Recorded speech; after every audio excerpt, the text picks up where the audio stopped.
The celestial realm of ancient Mesopotamia existed as a complex tapestry of divine authority and cosmic order, with the Anunnaki standing at its center as the primary architects of universal law. These enigmatic deities emerged from humanity's earliest theological musings, appearing in cuneiform inscriptions dating to the late 4th millennium BCE, when civilization first took root between the Tigris and Euphrates rivers. The term Anunnaki itself reveals the fundamental nature of these beings, derived from the Sumerian words An, meaning heaven, and Ki, meaning earth, connected by Nun, royal blood or seed, thus signifying those of royal blood connecting heaven and earth. Unlike simpler divine pantheons from later cultures, the Anunnaki operated within a sophisticated bureaucratic framework that mirrored the emerging social structures of the world's first urban settlements.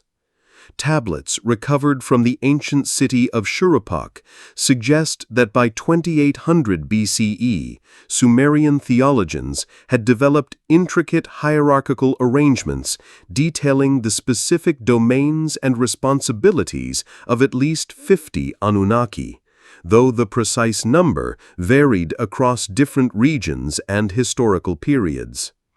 This theological complexity reflected the administrative needs of early Mesopotamian societies, where managing irrigation systems, food storage, and labor distribution required increasingly elaborate organizational structures.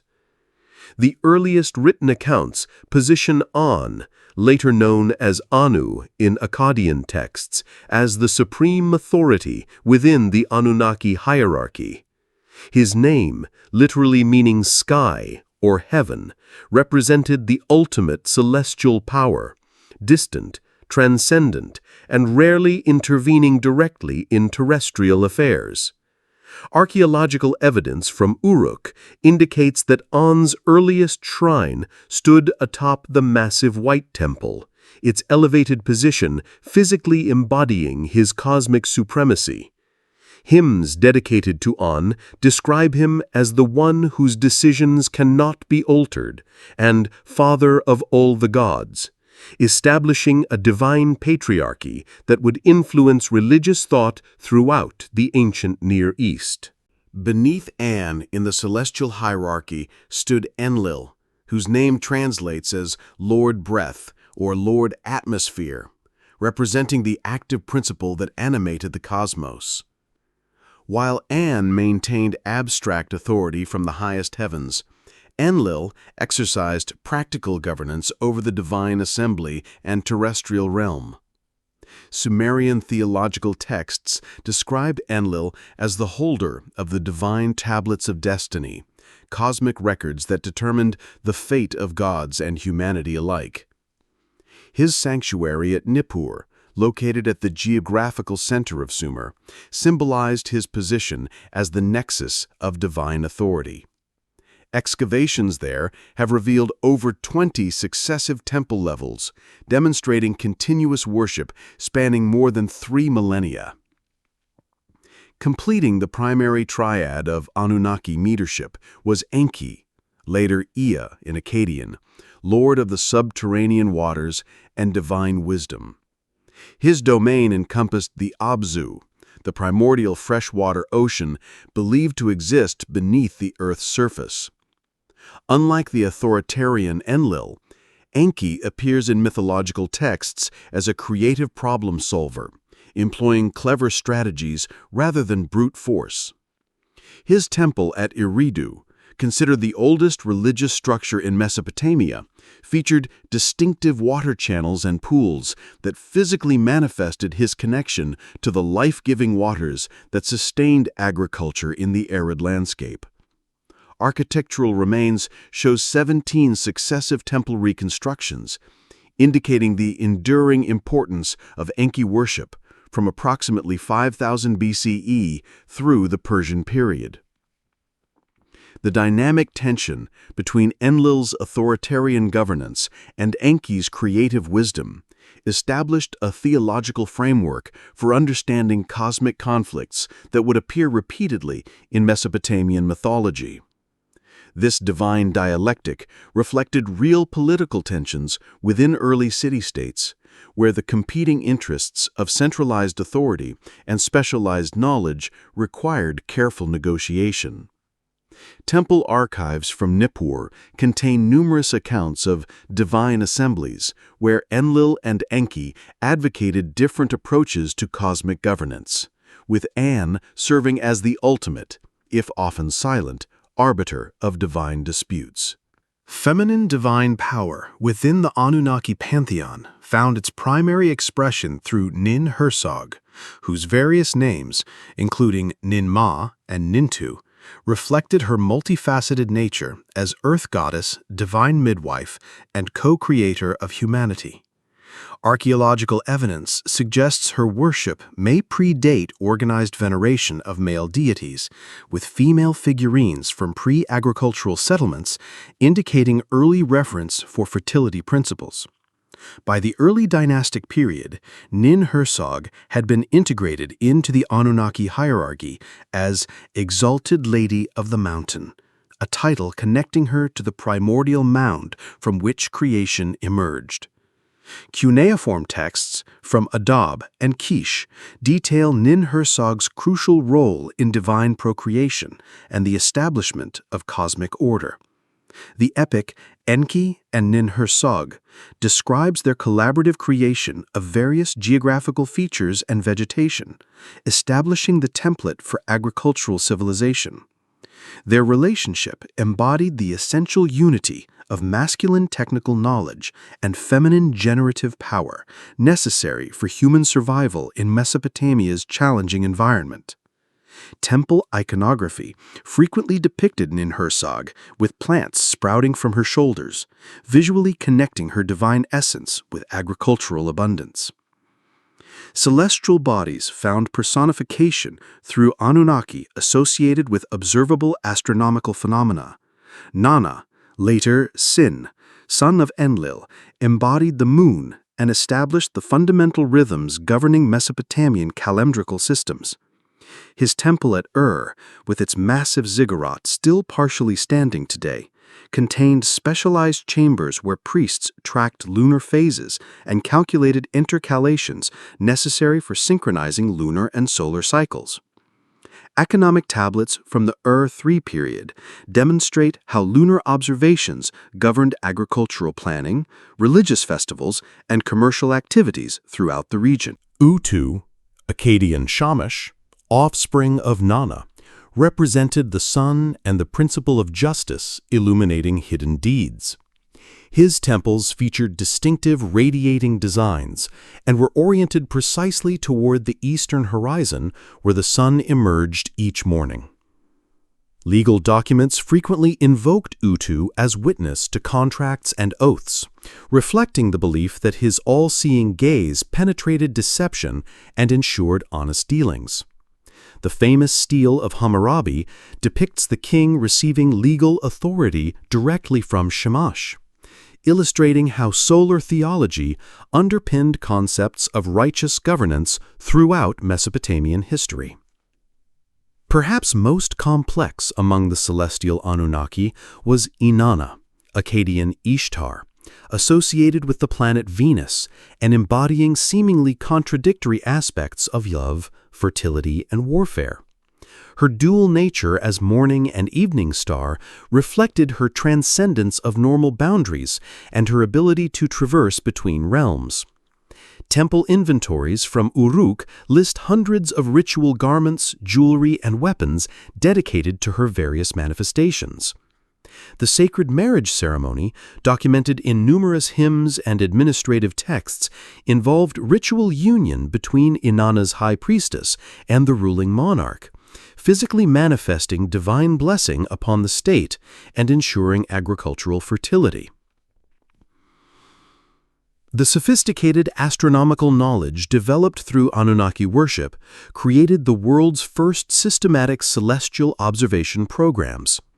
Clay tablets from Babylon and Uruk record precise planetary positions spanning centuries, enabling priests to identify recurring patterns and develop predictive models for celestial phenomena. These observations eventually produced the zodiacal system that would influence astrological traditions throughout the Mediterranean world and beyond. The meticulous astronomical record-keeping practiced in Anunnaki temples laid essential foundations for mathematical developments that would ultimately transform human understanding of cosmic mechanics. Central to Anunnaki theology was the concept of divine assembly, where cosmic decisions emerged through deliberative processes rather than arbitrary declarations. The Ubshukina, described in various mythological texts as a celestial chamber where the gods gathered, represented the template for consultative governance that would influence Mesopotamian political institutions.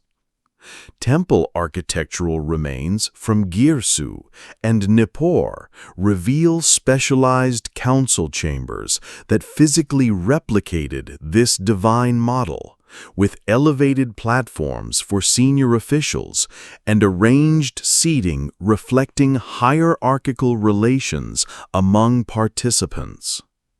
Administrative texts from the Ur-3 period detail the operation of human assemblies that consciously imitated divine models, with specific procedures for presenting evidence, hearing testimony, and rendering judgments. The Code of Ur-Nammu, earliest known legal compilation, begins by stating that the king received judicial authority directly from the divine assembly, establishing a chain of legitimacy from cosmic governance to human legal systems. This integration of theological concepts into practical administration differentiated Mesopotamian civilization from contemporaneous societies and established enduring patterns for institutional development throughout the region.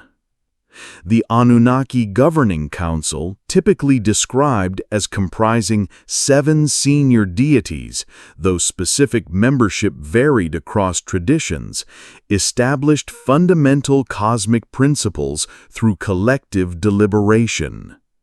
The Epic of Creation describes how these 7 gods, who decree the fates, established the movements of celestial bodies, seasonal patterns, and natural boundaries separating cosmic realms. Their decisions, once ratified by the divine assembly, became untranslatable cosmic principles, combining aspects of physical law, moral precept, and cultural practice.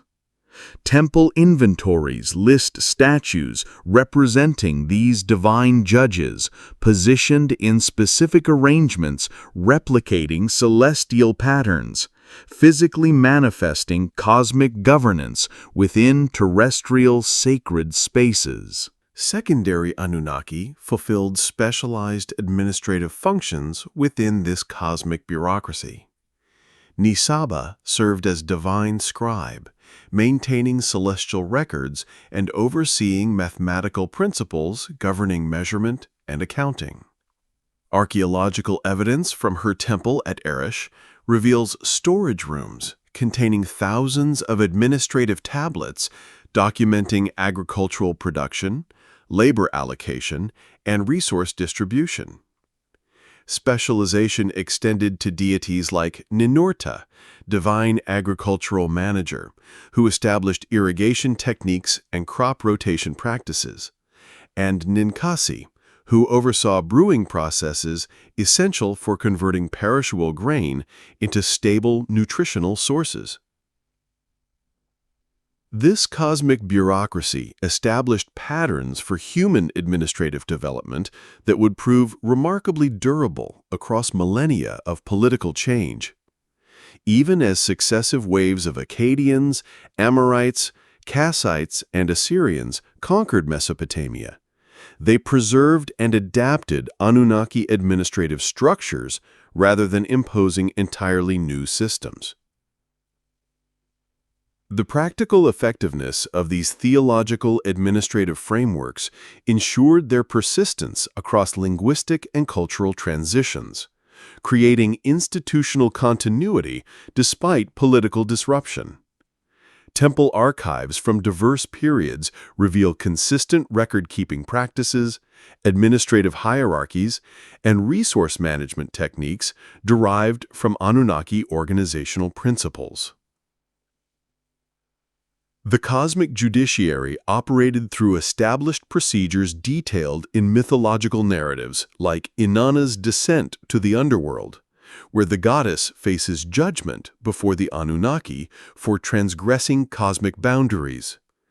The text describes formal charges, presentation of evidence, and collective deliberation leading to verdict and sentencing, processes mirrored in terrestrial legal proceedings documented in thousands of surviving court records.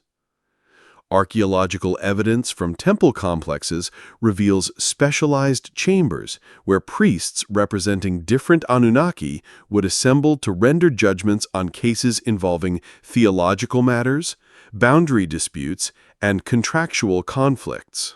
Among the most profound theological innovations developed within Anunnaki mythology was the creation of humanity as intentional partners in cosmic maintenance rather than accidental byproducts of divine activity. The Atrahasis epic, preserved in fragments spanning nearly 2 millennia of continuous transmission, presents the most comprehensive account of this creation. Unlike later monotheistic traditions where humans were created primarily to offer praise, Mesopotamian theology positioned humanity as essential workers whose physical labor maintained cosmic order through agricultural production, temple construction, and ritual performance. The narrative begins with junior deities, the Igigi, laboring to maintain cosmic infrastructure through canal digging and agricultural work. Their eventual rebellion against these exhausting duties creates a crisis requiring innovative solution. Enki proposes creating new beings who could perform necessary physical labor while possessing sufficient intelligence to understand divine instructions. This pragmatic approach to human creation reflected Mesopotamia's harsh environmental realities, where survival required constant irrigation work, flood control, and careful resource management. The actual creation process described in various accounts involved collaboration between multiple Anunnaki, combining divine substances with earthly materials. The most common version describes mixing clay with the blood of a sacrificed deity, usually Welu or Kingu, depending on the tradition, creating beings containing both divine essence and material substance. This theological concept positioned humanity at the intersection of celestial and terrestrial realms, possessing divine potential within physical limitations.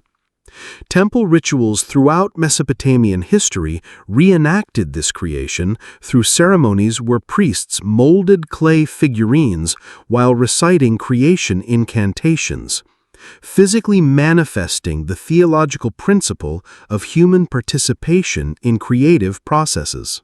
Archaeological evidence from early settlements reveals how this theological understanding shaped practical social development. The layout of cities like Uruk and Eridu positioned temples at their centers, with residential areas and commercial areas radiating outward in patterns reflecting cosmic design. Labor organization documented in administrative texts explicitly connected agricultural and construction work with divine service, describing field workers and builders as performing the god's labor. This theological framing of ordinary work as sacred activity created social cohesion, while establishing clear hierarchical relationships between temple administrators and general populations. The divine purpose for humanity extended beyond mere physical labor to include proper ritual maintenance of cosmic order. Administrative texts detail enormous resources dedicated to cultic activities, with specialized personnel responsible for clothing divine statues, preparing ritual meals, performing appropriate music, and maintaining temple cleanliness. These activities were understood not as symbolic gestures, but as essential services, sustaining divine presence within the human realm. Archaeological evidence from temple complexes reveals specialized workshops producing ritual garments, kitchens preparing divine meals, and storage facilities housing musical instruments used in daily ceremonies. This practical theology positioned humanity as junior partners in cosmic maintenance rather than passive subjects of divine authority. The mutual dependence between gods and humans established a theological framework emphasizing reciprocal obligations rather than arbitrary submission. Humans provided physical labor, agricultural offerings, and ritual service.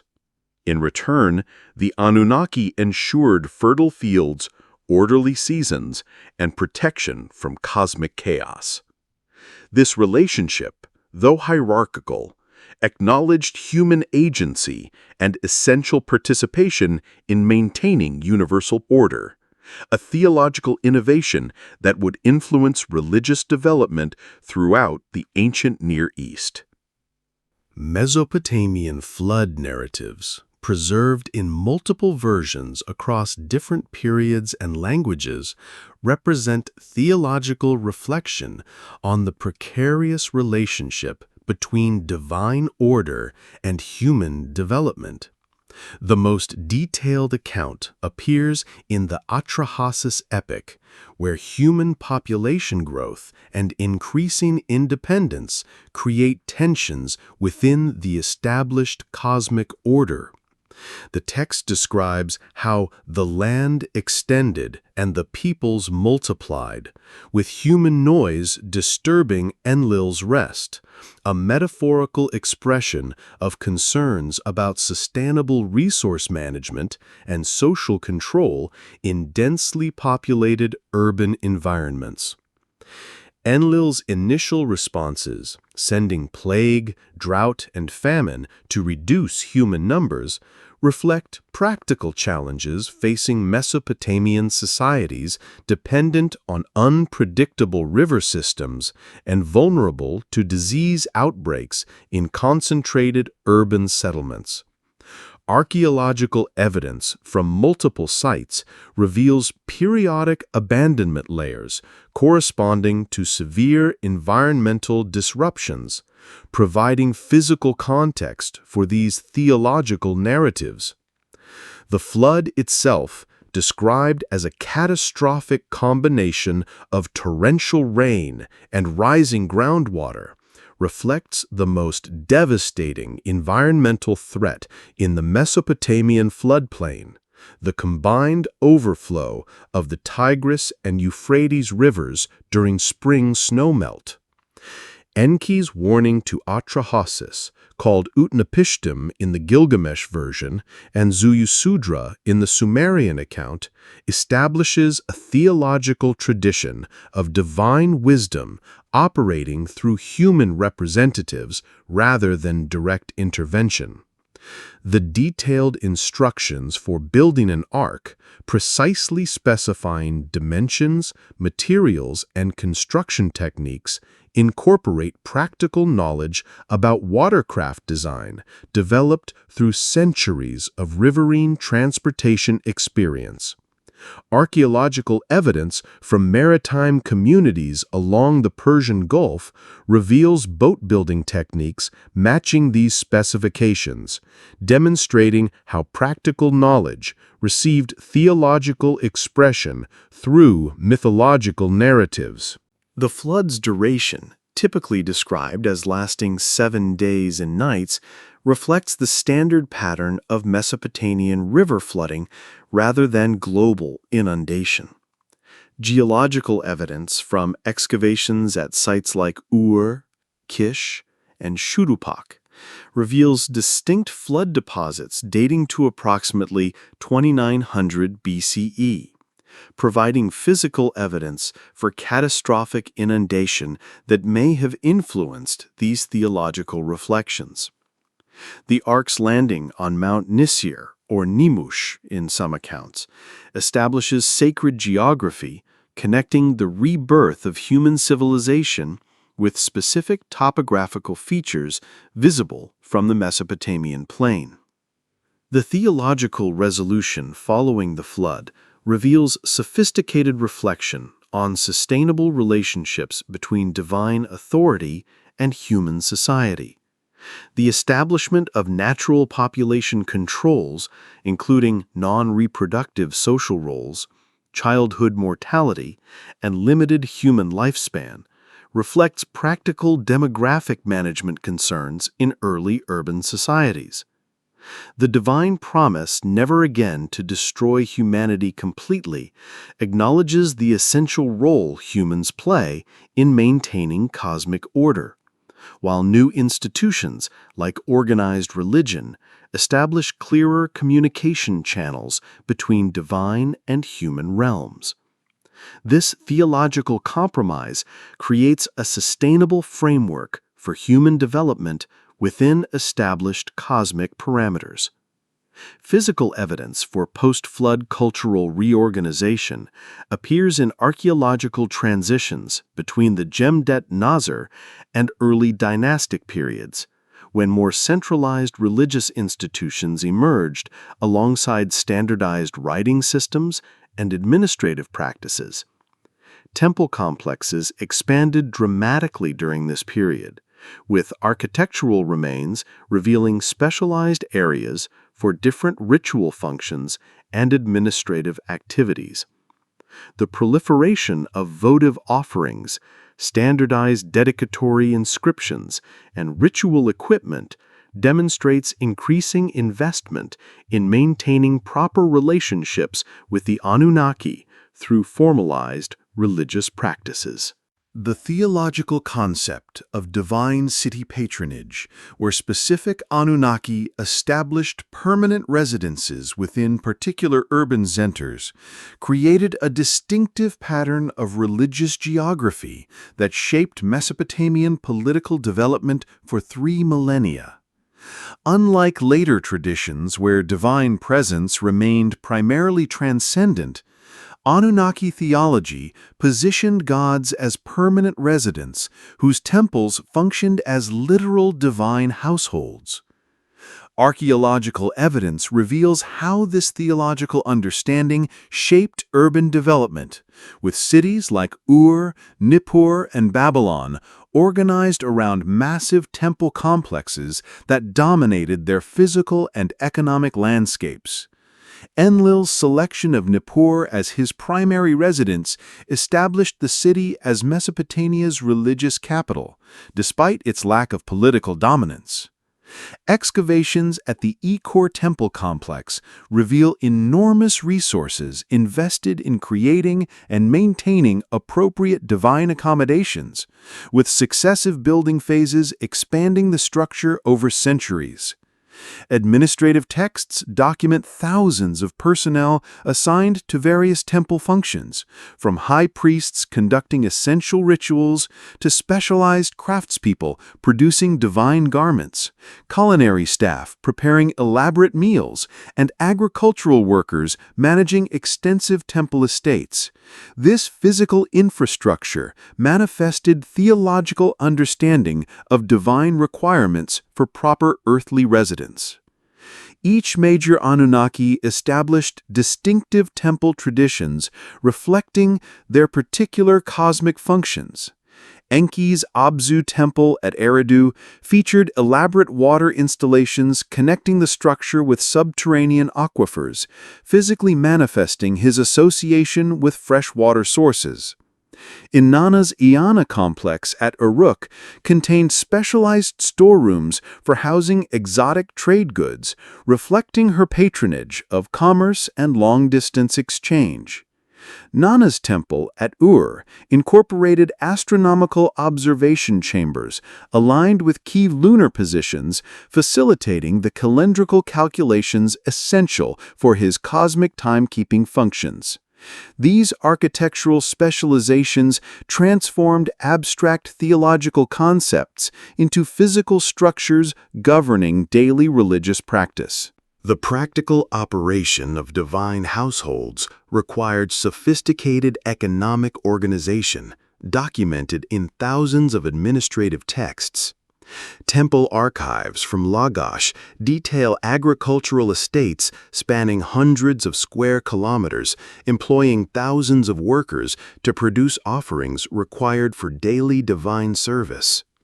Records from Ur demonstrate complex distribution systems allocating temple resources among various personnel according to strict hierarchical arrangements. Inventories from Uruk list thousands of offerings presented to divine statues, from elaborate jewelry and textiles to precisely specified food preparations for different ritual occasions. This economic infrastructure transformed theological concepts about divine requirements into practical administrative systems managing substantial portions of Mesopotamia's productive capacity. Divine residence within earthly cities created distinctive patterns of sacred geography that structured both religious practice and political relationships. Processional routes connecting different temples physically manifested theological relationships between deities, with carefully choreographed festivals moving divine statues along these sacred pathways during major celebrations. The Akitu, New Year festival in Babylon followed a precisely defined route carrying Marduk's statue from his temple through the monumental Ishtar Gate to the Akitu house outside the city walls, physically reenacting cosmological narratives about divine journey and triumphant return. Archaeological excavations have revealed specialized processional roads paved with limestone or baked brick, distinguished from ordinary streets by their construction quality and ceremonial significance.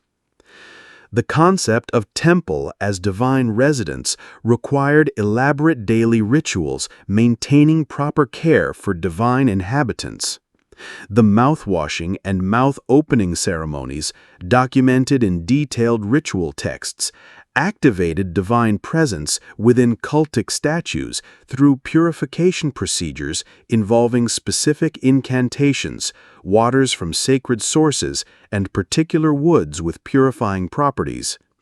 Daily service included morning awakening ceremonies, multiple meal presentations, entertainment through music and recitation, and evening retirement rituals, all performed behind temple walls, invisible to general populations. Archaeological evidence for these practices includes specialized ritual equipment, distinct architectural spaces for different ceremonial stages, and administrative records tracking resources required for uninterrupted divine service across generations. The theological elevation of Marduk, from relatively minor local deity to supreme head of the Anunnaki pantheon, represents one of history's most dramatic and well-documented religious transformations. This theological revolution, corresponding with Babylon's political ascendancy during the early 2nd millennium BCE, required sophisticated intellectual work reconciling established religious traditions with new political realities. The Enuma Elish, Babylonian creation epic, provided the primary theological framework for this transformation, recasting cosmic history to position Marduk as divine champion, whose victory over primordial chaos monster Tiamat legitimized his supreme authority. Archaeological evidence charts Marduk's evolution through changing temple architecture, votive offerings, and divine iconography. Early references from the 3rd millennium BCE position him as a minor deity associated with Eridu and magical incantations. During Hammurabi's reign, 1792 to 1750 BCE, inscriptional evidence shows increasing prominence, with royal building projects expanding his temple and official correspondence referencing his growing importance. By the Kassite period, c. 1595 to 1155 BCE, archaeological remains demonstrate his elevation to primary status in Babylon, with his temple receiving unprecedented resources and architectural elaboration. This physical evidence provides context for the theological narratives justifying his divine promotion. The Enuma Elish presents Marduk's elevation through narrative describing a cosmic crisis requiring new leadership.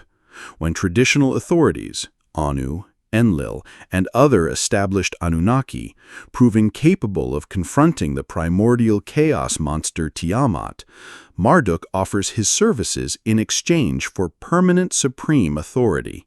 His subsequent victory, achieved through innovative battle strategies and weapons representing advanced technology, establishes theological justification for transferring leadership from older deities to this younger, more dynamic divine figure.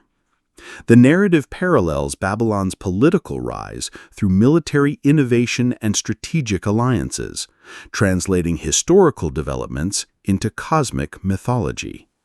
Marduk's ascendancy required integrating his authority within established theological frameworks rather than simply replacing them. The text describes formal transfer of divine authority through proper procedures, with the divine assembly officially granting Marduk 50 names representing powers previously distributed among multiple deities. Archaeological evidence from Babylon shows how this theological innovation manifested physically through architectural programs incorporating traditional divine symbols into Marduk's iconography, ritual calendar, adjusting established ceremonies to center on his worship, and administrative restructuring, placing his priesthood at the apex of religious hierarchy.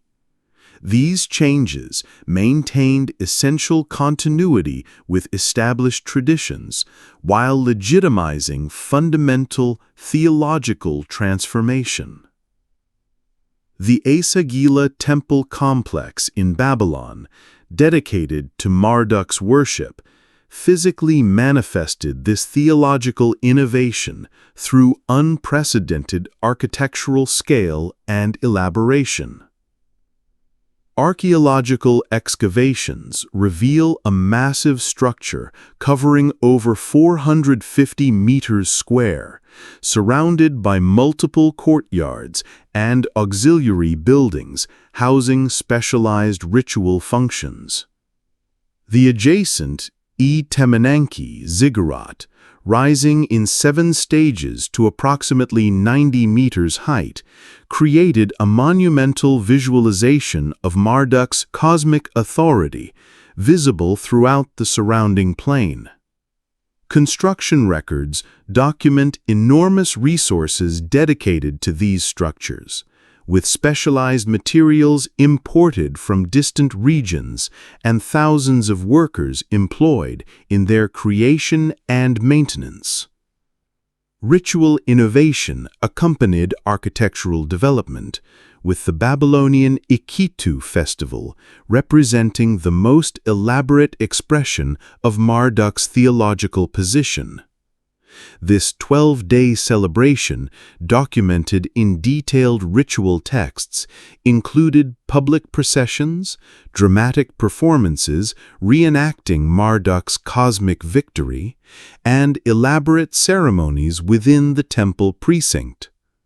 The ritual humiliation of the king, where the monarch surrendered his insignia of office, received ritual punishment, and reaffirmed his subordination to divine authority, physically manifested the theological principle that earthly rulership derived from divine mandate.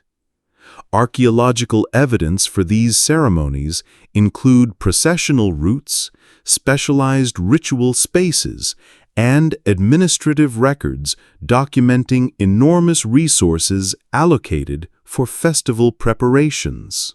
The Assyrian adaptation of Anunnaki theology, centering on elevation of the god Ashur to supreme position, demonstrates how Mesopotamian religious concepts could be reconfigured to serve different political contexts while maintaining essential theological continuity. Archaeological evidence from early Assyrian settlements shows initial worship patterns similar to southern Mesopotamian cities, with standard Anunnaki receiving primary veneration. The gradual elevation of Ashur, originally a deified personification of the city bearing his name, created distinctive northern theological traditions that both paralleled and diverged from Babylonian models centered on Marduk. Inscriptional evidence from successive Assyrian royal periods demonstrates how theological evolution accompanied imperial expansion. Early references describe Ashur as city god, with limited cosmic significance. By the Middle Assyrian period, the 14th to 11th centuries BCE, royal inscriptions position him as divine embodiment of Assyrian state authority, while archaeological evidence shows expanded temple complexes and increasingly elaborate ritual practices dedicated to his worship. Neo-Assyrian period 911 to 612 BCE texts present him as universal deity transcending traditional Anunnaki limitations, with iconography borrowing attributes from multiple established gods to create composite divine identity representing comprehensive cosmic authority. Theological texts preserved in Ashurbanipal's library at Nineveh reveal sophisticated intellectual work reconciling Ashur supremacy with existing religious traditions. Rather than creating entirely new mythology like the Enuma Elish, Assyrian theologians incorporated Ashur into established narratives by identifying him with traditional cosmic forces or positioning him as power behind other divine figures. Administrative records document practical implementation of these theological innovations through restructured temple hierarchies placing Ashur's priesthood in superior position, ritual calendar modifications emphasizing his festivals, and redistributed economic resources prioritizing his worship while maintaining traditional cults in subordinate positions. The distinctive military emphasis in Assyrian theology reflected the empire's primary reliance on military conquest rather than economic or cultural dominance. Royal inscriptions consistently describe Ashur as divine commander whose authority legitimized imperial expansion, with conquered territories incorporated into the land of Ashur regardless of their geographical or cultural characteristics. Archaeological evidence from provincial centers shows how this theological concept manifested through standardized temple construction, imposing Assyrian religious forms throughout the empire, ritual performances reinforcing political submission through religious expression, and economic systems redirecting local resources towards supporting imperial cultic requirements. Architectural remains from Ashur, Nineveh, Nimrud, and other Assyrian centers reveal how theological concepts shaped monumental construction programs. Temple complexes dedicated to Ashur featured distinctive combinations of traditional Mesopotamian design elements with innovative features reflecting specific Assyrian concerns. Massive protective figures flanking entryways, human-headed winged bulls, lamassu, carved from single stone blocks weighing up to 30 tons, physically manifested theological concepts about divine protection while demonstrating imperial capacity to mobilize extraordinary resources. Relief sculptures decorating palace and temple walls depicted Assyrian kings performing essential rituals under divine supervision, visually reinforcing theological principles about proper relationships between divine and royal authority. Ritual texts from Assyrian archives document how theological concepts translated into ceremonial practice. The Assyrian Akitu festival, while sharing basic structure with its Babylonian counterpart, emphasized military aspects, reflecting Ashur's character as divine warrior. Royal ritual responsibilities focused on military leadership as religious obligation, with annual campaigns described in theological terms as fulfilling divine mandates. Divination practices, particularly hepatoscopy, liver examination, documented in hundreds of preserved reports, provided divine guidance for military planning while reinforcing theological understanding of cosmic forces operating through physical phenomena. These distinctive ritual emphases adapted standard Anunnaki theological frameworks to serve specific Assyrian imperial requirements.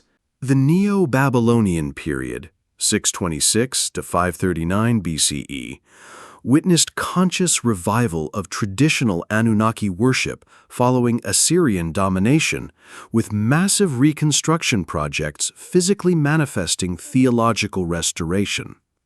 Archaeological evidence from Babylon, Ur, Uruk, and other southern cities reveals unprecedented investment in rebuilding ancient temples according to traditional plans, often incorporating deliberate archiving features connecting contemporary worship with ancient precedents.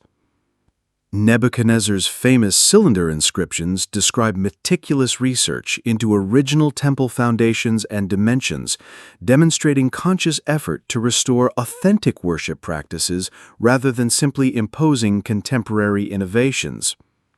This religious revival accompanied political restoration of Babylonian independence, creating powerful associations between traditional Anunnaki theology and national identity. Administrative records document reorganization of temple economies, restoring traditional divine hierarchies, ritual calendars reestablishing ancient festival patterns, and priesthood structures reconnecting with pre-Assyrian precedents. The massive scale of investment in religious infrastructure, with temples like Babylon's Isagila receiving complete reconstruction using the finest available materials, demonstrates how theological restoration supported political legitimacy through connecting contemporary rulership with ancient divine mandates. Nabonidus's controversial religious innovations, particularly his elevation of the moon god Sin above traditional supreme deities, demonstrates continuing theological dynamism even during this period of deliberate archaism. Archaeological evidence from Haran and Ur shows massive investment in lunar cult centers, while inscriptional evidence reveals sophisticated theological argumentation supporting these changes. The significant resistance these innovations generated, eventually contributing to Nabonidus's downfall, demonstrates the powerful social and political implications of theological adjustments within established Anunnaki frameworks. The verse account of Nabonidus and similar texts reveal how theological disagreements became expressed through political opposition framed in religious terms. The Persian conquest under Cyrus in 539 BCE created new contexts for Anunnaki worship, requiring theological adaptation to imperial systems incorporating diverse religious traditions.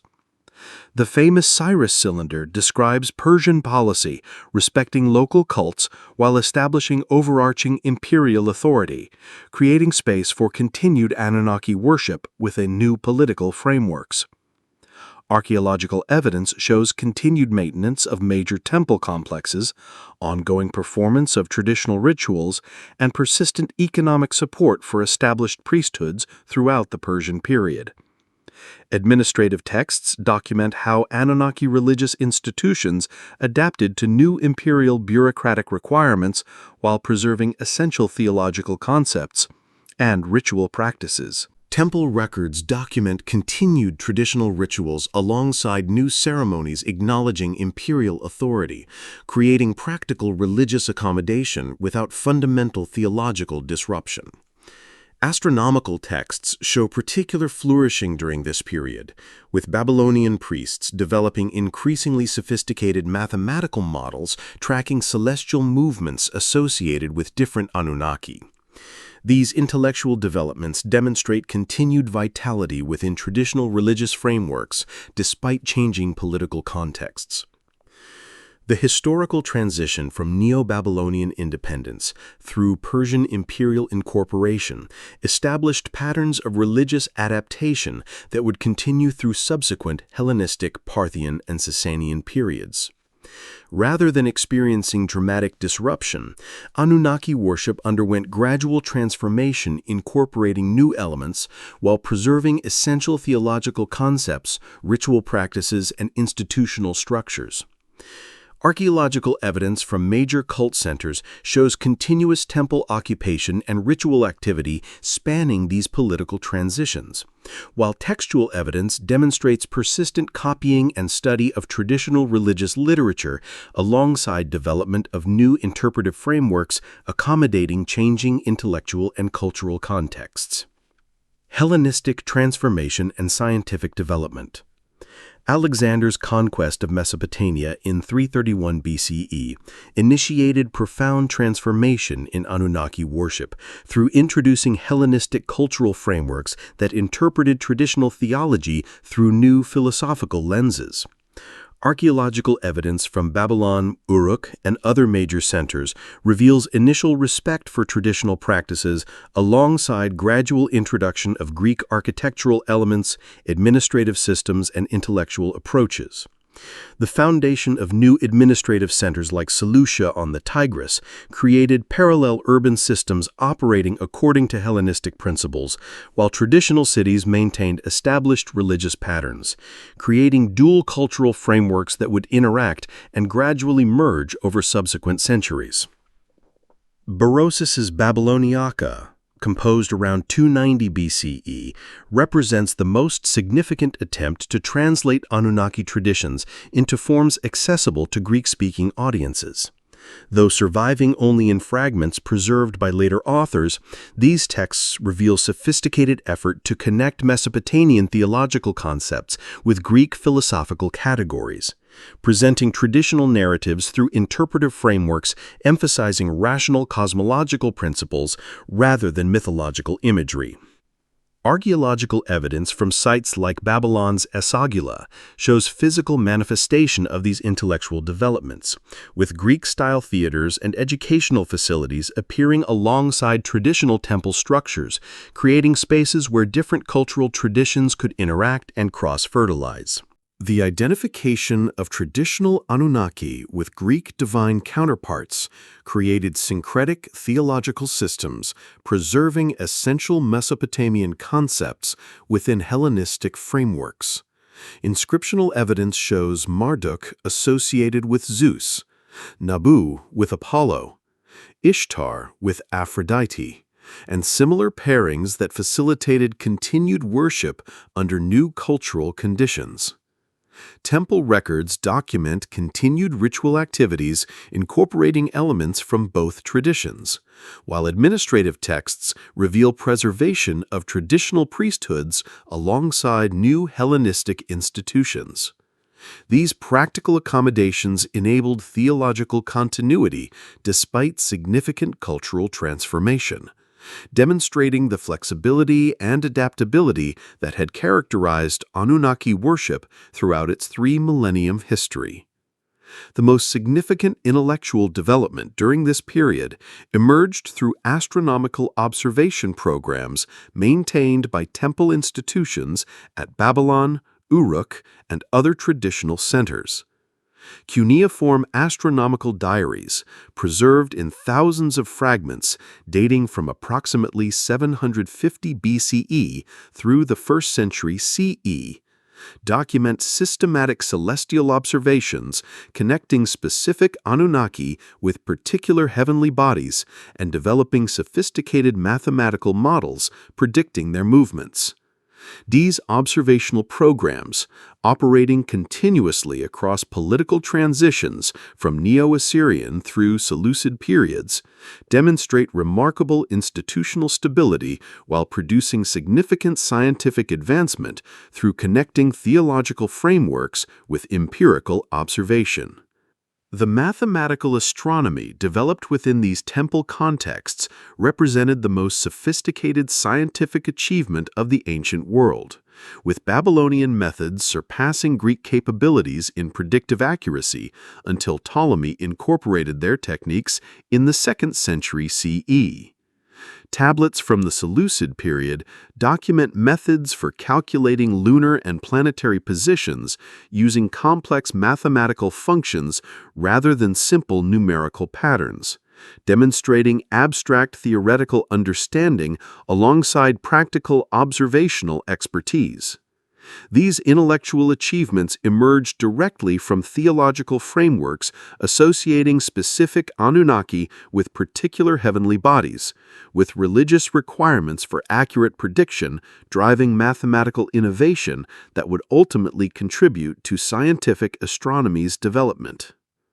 Textual evidence from this period reveals increasing focus on individual horoscopic astrology alongside traditional state-oriented divination practices.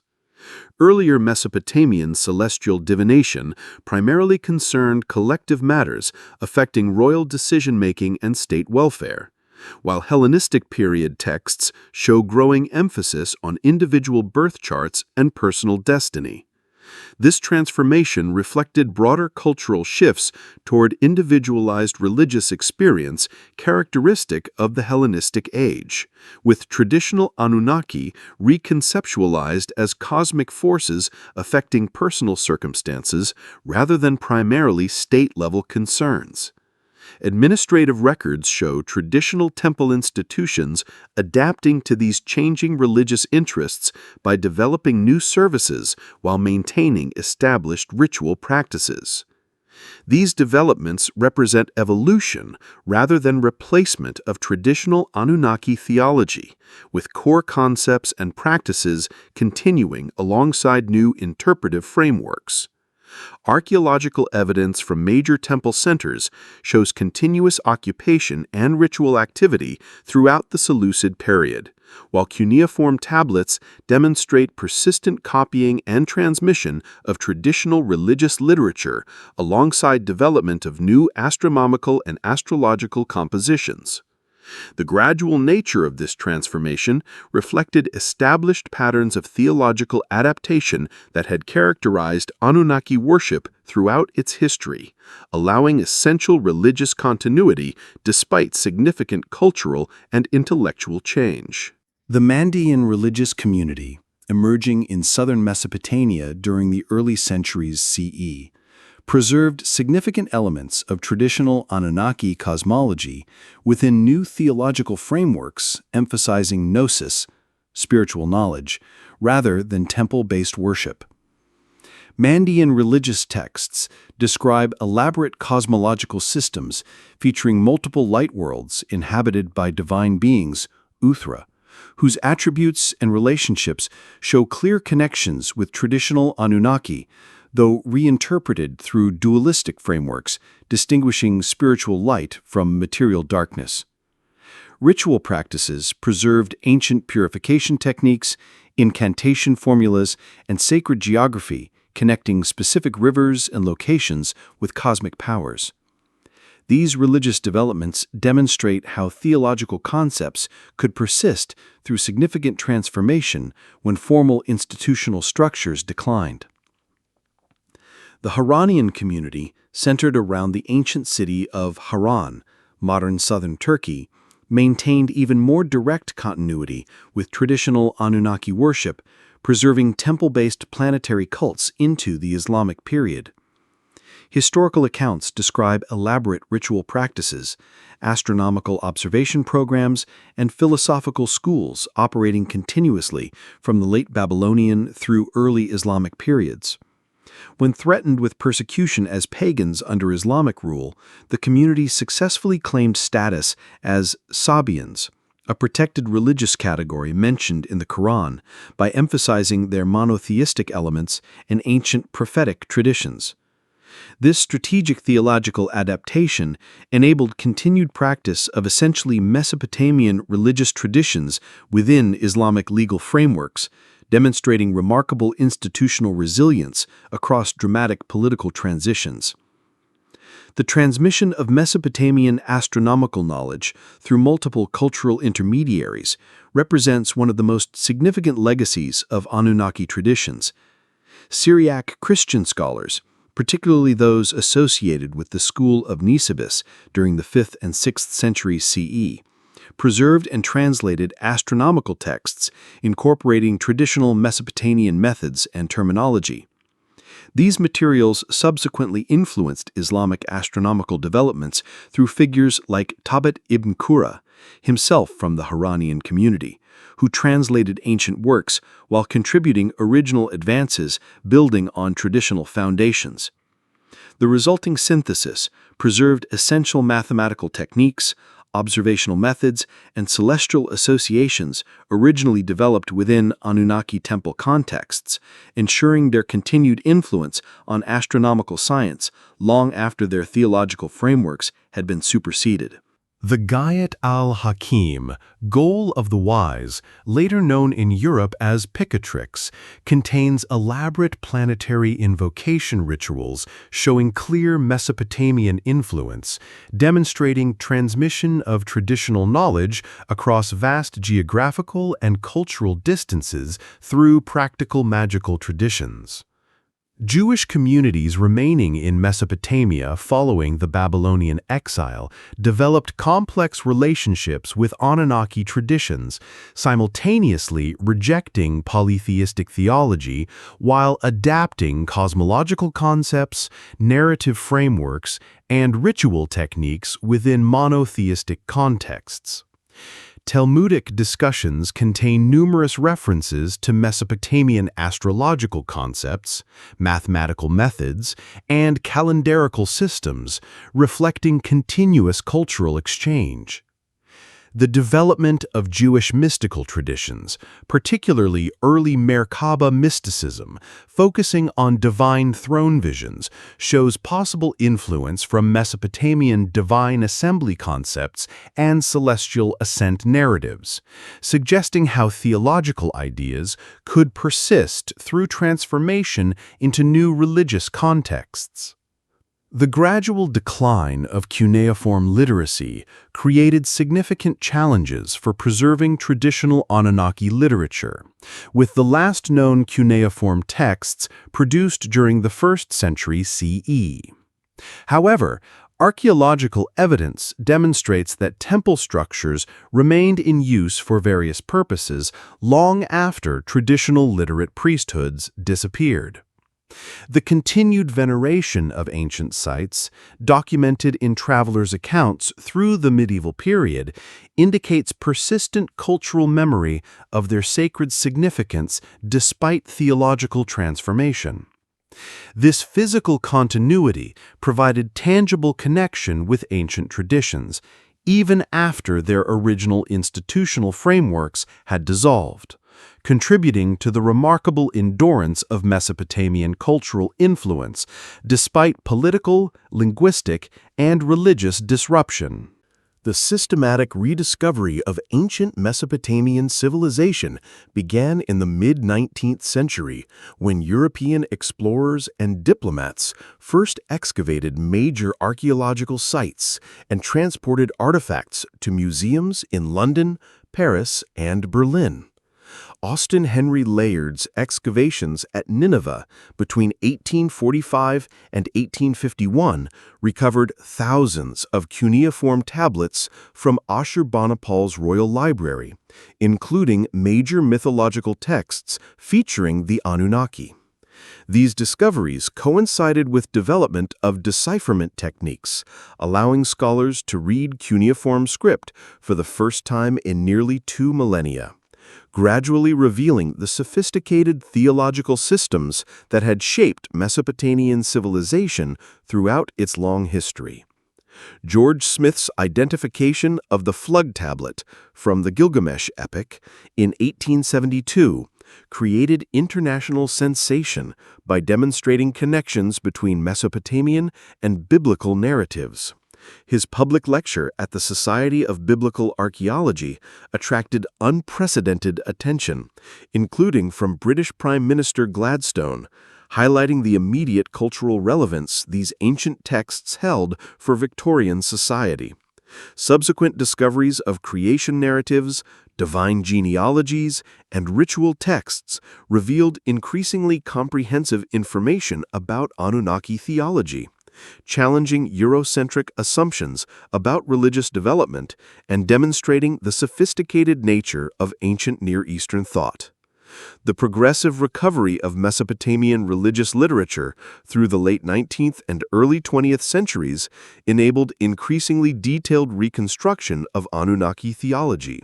Translations by scholars like Archibald Sayce, François Lemarmont, and Maurice Jastrow provided the first modern access to these ancient religious concepts, though often interpreted through comparative frameworks emphasizing connections with biblical traditions.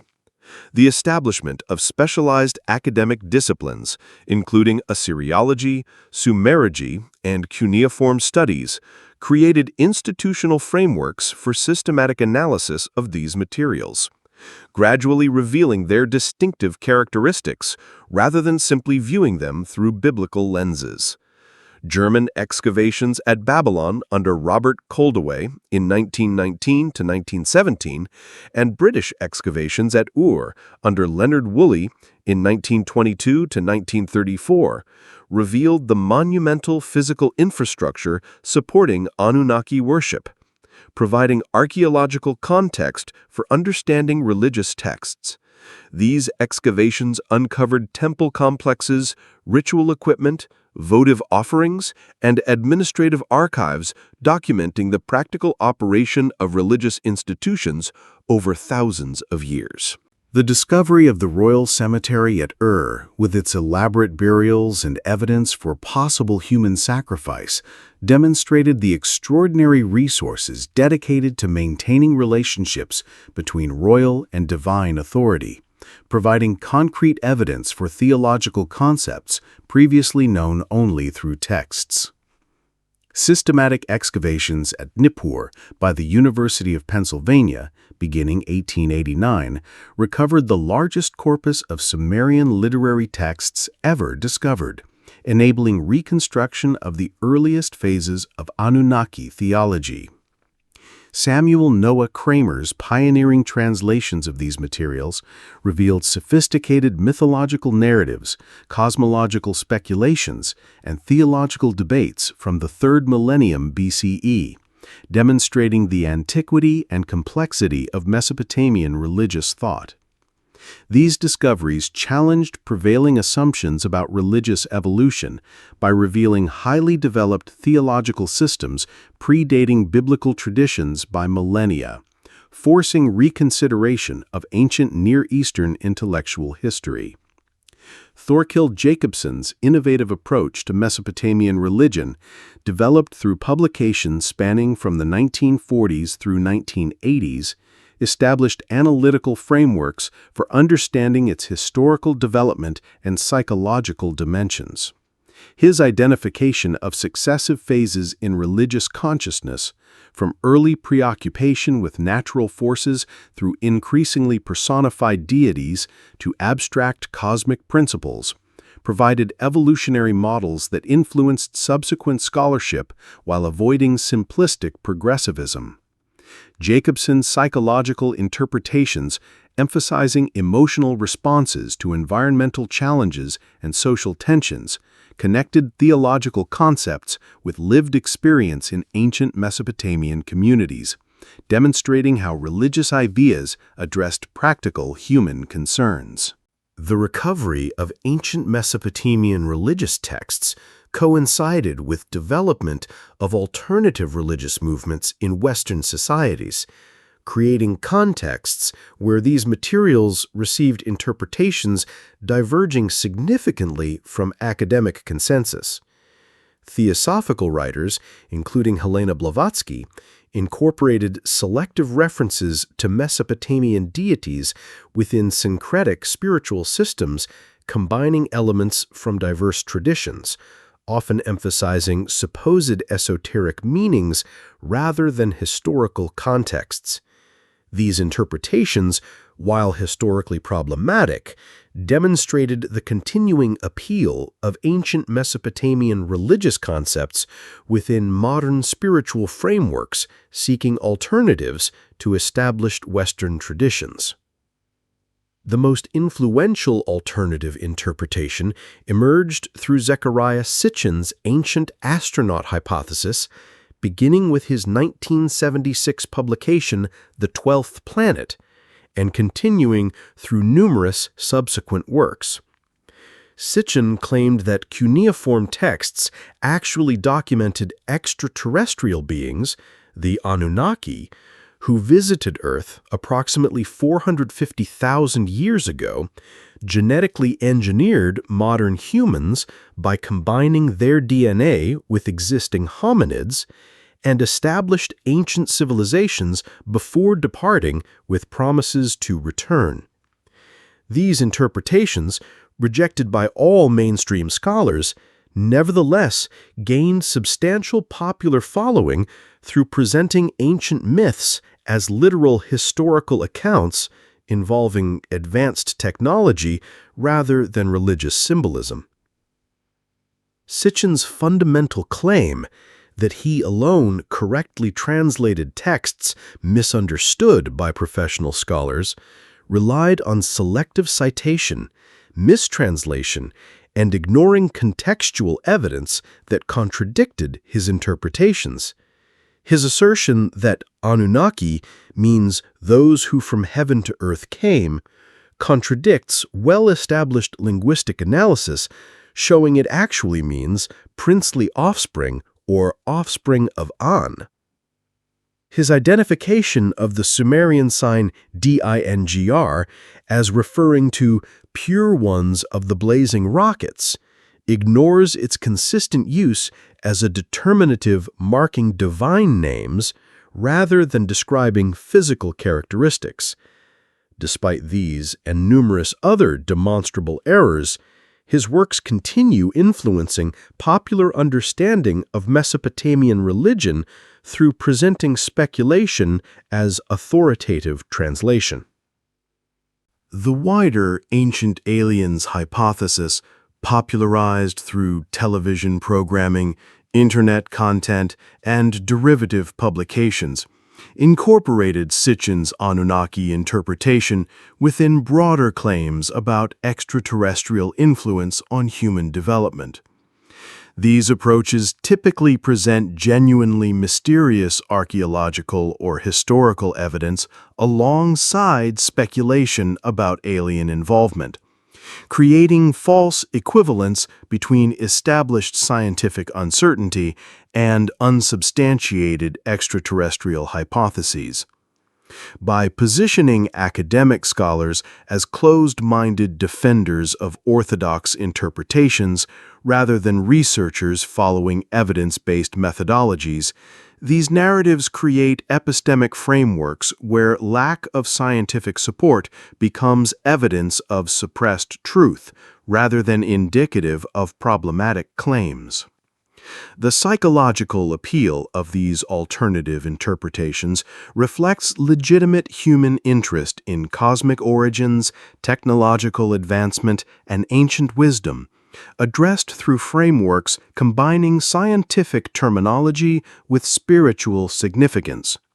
By translating ancient mythological narratives into modern technological language, describing gods as astronauts, divine weapons as advanced technology, and celestial abodes as other planets, these approaches make ancient texts seem immediately relevant rather than requiring contextual understanding of historical religious concepts. This modernizing translation creates apparent accessibility while actually disconnecting these texts from their original cultural meanings and social functions. Academic responses to these alternative interpretations have evolved from initial dismissal to more engaged critique, recognizing their cultural significance despite historical inaccuracy. Scholars, including Michael Heiser, have produced detailed analyses demonstrating specific translation errors, contextual misunderstandings, and logical inconsistencies in Sitchin's work, while acknowledging the legitimate public interest in ancient Mesopotamian civilization that his publications generated. Archaeological organizations and academic departments increasingly recognize responsibility for public engagement with accurate information about ancient cultures, developing accessible resources presenting scholarly consensus through formats competing with pseudo-historical alternatives. Contemporary neo-pagan and polytheistic revival movements have created new religious contexts for Anunnaki worship, though typically emphasizing personal spiritual experience rather than recreating ancient institutional structures.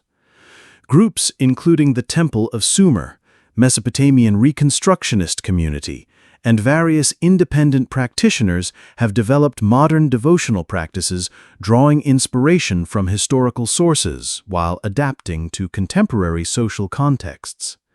These movements typically acknowledge historical discontinuity with ancient traditions while seeking authentic spiritual connection through studying archaeological evidence, learning ancient languages, and creating rituals based on historical patterns modified for modern circumstances. The challenges facing these revival movements reveal broader tensions between historical authenticity and contemporary relevance, affecting all attempts to engage with ancient religious traditions.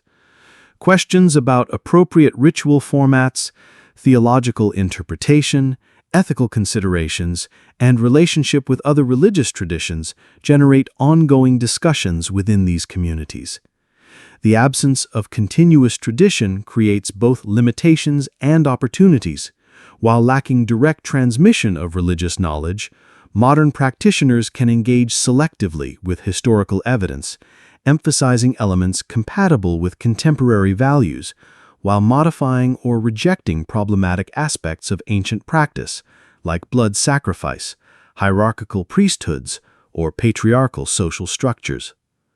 Academic scholarship increasingly recognizes these contemporary religious movements as legitimate subjects for study, rather than dismissing them as mere misunderstandings of ancient traditions.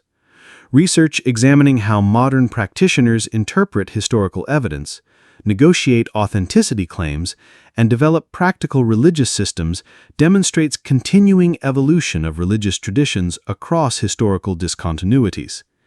These studies reveal how ancient theological concepts remain meaningful within radically different social contexts, addressing enduring human concerns about cosmic order, divine relationship, and spiritual practice, despite transformations in specific expression and institutional structure. Beyond explicit religious revival, Anunnaki concepts have significantly influenced contemporary creative expression through literature, visual arts, music, and digital media. Science fiction and fantasy genres frequently incorporate Mesopotamian mythological elements, from direct reference in works like Neil Stephenson's Snow Crash to subtler influences shaping cosmic conflicts in popular franchises. Video games including Age of Mythology, Civilization, and Assassin's Creed introduce millions to Mesopotamian deities and historical contexts, while graphic novels, music lyrics, and visual art increasingly draw inspiration from cuneiform sources, becoming more widely available through digital archives and museum collections. The philosophical significance of Anunnaki theology extends beyond specific religious or creative contexts through addressing fundamental questions about cosmic order, human purpose, and divine relationship that remain relevant despite changed historical circumstances. The Mesopotamian conception of humanity as created specifically to participate in maintaining cosmic order through productive work and ritual practice offers distinctive perspective on human purpose, contrasting with both secular materialism and transcendent religious frameworks. The emphasis on divine assembly deliberation rather than arbitrary decree provides theological models for balanced authority, combining hierarchical structure with consultative process. These conceptual frameworks offer intellectual resources for contemporary philosophical reflection, regardless of specific religious commitments. Archaeological preservation of Mesopotamian cultural heritage faces serious challenges through both natural deterioration and human destruction, particularly following the 2003 Iraq War and subsequent political instability. Looting of archaeological sites, damage to museum collections, and destruction of monuments have caused irreparable losses to material evidence for ancient religious practices. International efforts to document, preserve, and restore damaged heritage demonstrate continuing recognition of these traditions' universal cultural significance, transcending national boundaries or religious differences. Digital preservation initiatives create virtual access to artifacts, architectural sites, and textual sources, ensuring that knowledge of Anunnaki traditions remains available despite physical threats to their material manifestations. The extraordinary temporal span of Anunnaki worship, from its earliest documented expressions around 3400 BCE through final cuneiform compositions in the 1st century CE, represents humanity's longest continuously recorded religious tradition. This remarkable continuity across changing political systems, linguistic transitions, and cultural transformations demonstrates the adaptive capacity of these theological concepts, while raising profound questions about religious persistence and change throughout human history. Rather than representing static tradition, Anunnaki theology underwent continuous evolution, responding to changing environmental conditions, political structures, and intellectual developments, while maintaining recognizable continuity in fundamental concepts, ritual practices, and institutional frameworks. The sophisticated bureaucratic structure characterizing Anunnaki cosmic governance reflected and reinforced the administrative systems that enabled Mesopotamian civilization's development. This reciprocal relationship between theological concepts and social organization created practical administrative frameworks managing scarce resources in challenging environmental conditions, while providing cosmic legitimation for political authority maintaining these systems. The remarkable durability of these administrative patterns, persisting across millennia despite frequent political disruption, derived partly from their dual anchoring in both practical effectiveness and religious authority, creating institutional resilience that enabled continuous adaptation while maintaining essential continuity.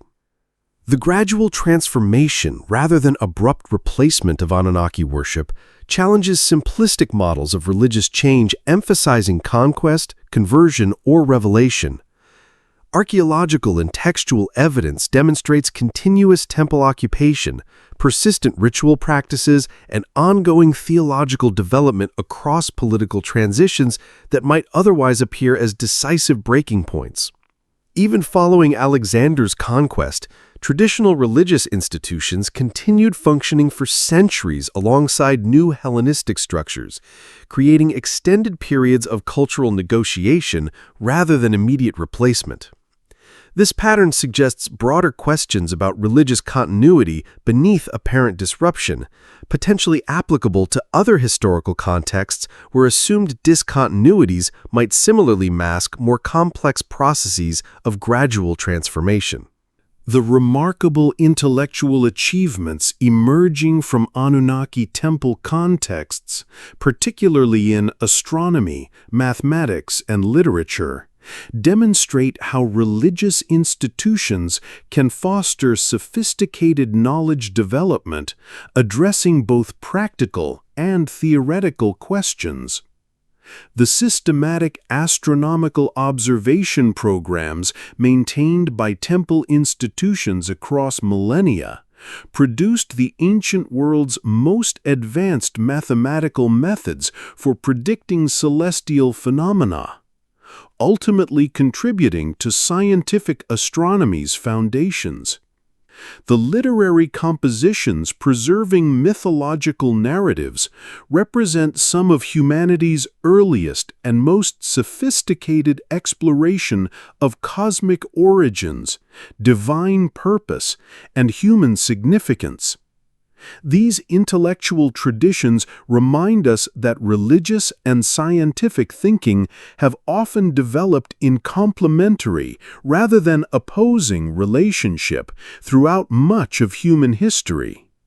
Contemporary fascination with Anunnaki, through both scholarly research and popular interpretation, demonstrates the continuing relevance of ancient Mesopotamian concepts within modern cultural contexts. Despite vast differences in worldview, social organization, and technological development, fundamental questions about cosmic order, divine relationship, and human purpose addressed by these ancient theological systems remain relevant to contemporary human experience.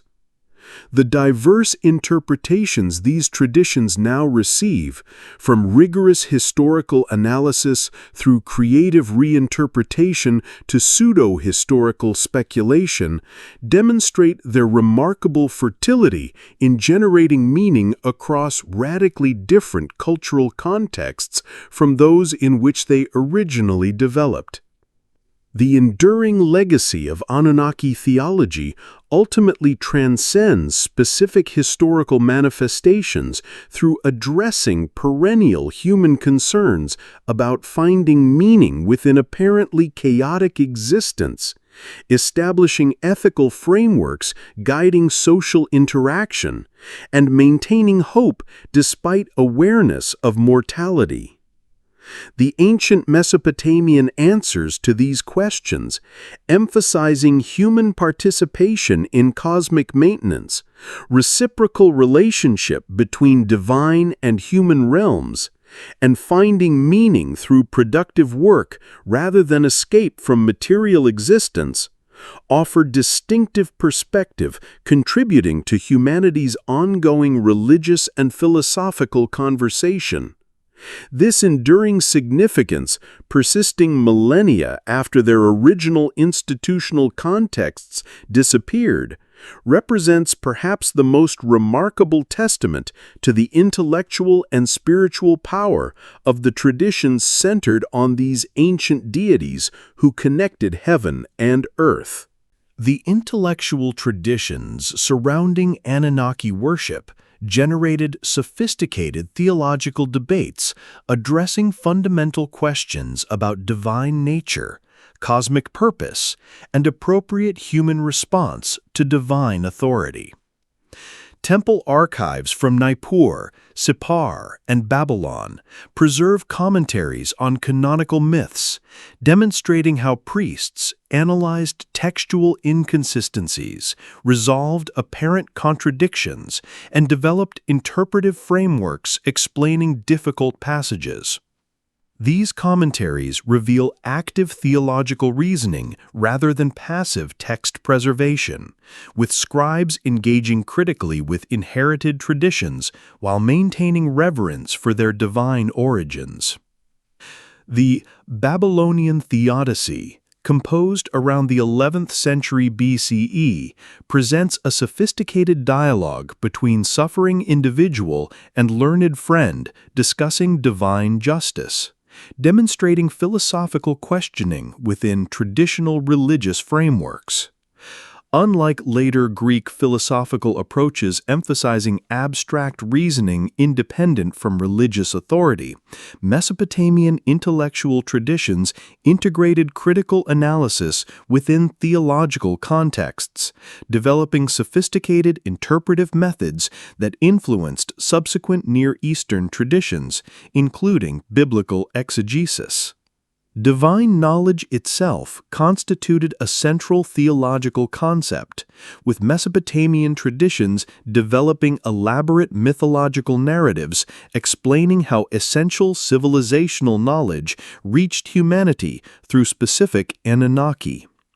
The tradition of antediluvian sages, Apkallu, who transmitted divine wisdom, established frameworks understanding specialized knowledge as ultimately divine in origin rather than human invention.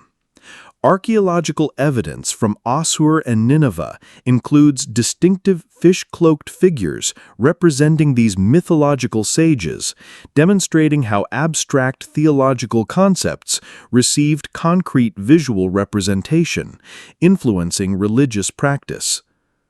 Tablets detailing the untranslatable cosmic principles combining aspects of physical law, cultural technology, and social institution describe how Inanna, Ishtar, brought these divine principles from Eridu to Uruk, establishing mythological framework explaining cultural transmission between cities.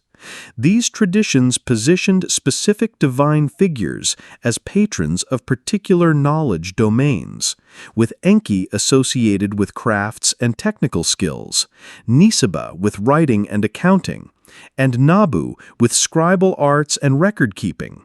This theological framework influenced practical educational systems, with training in specialized knowledge domains occurring within temple contexts under divine patronage. The concept of divine revelation through dreams and visions established additional channels for knowledge transmission between divine and human realms.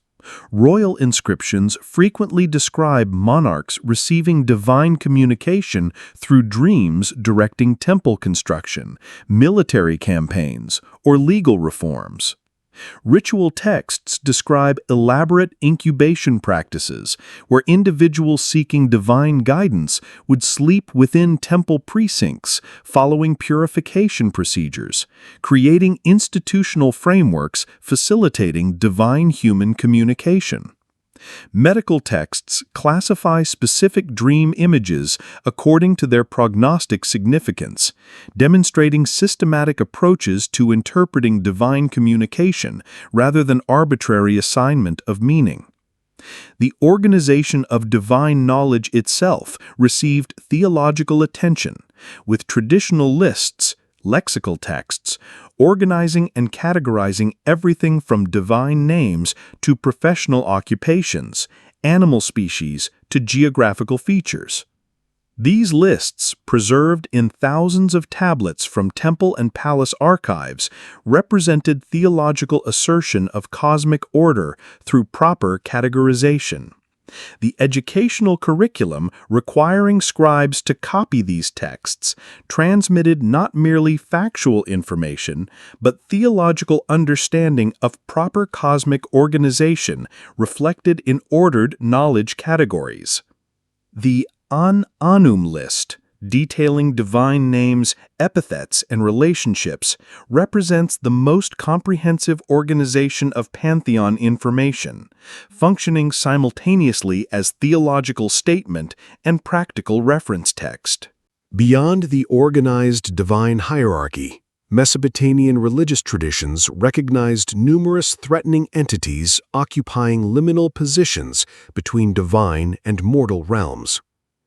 Cuneiform incantations, ritual texts, and mythological narratives describe various demonic categories, including the malevolent Utuku, disease-bearing Asaku, and seductive Lilitu, each requiring specific countermeasures ensuring human protection.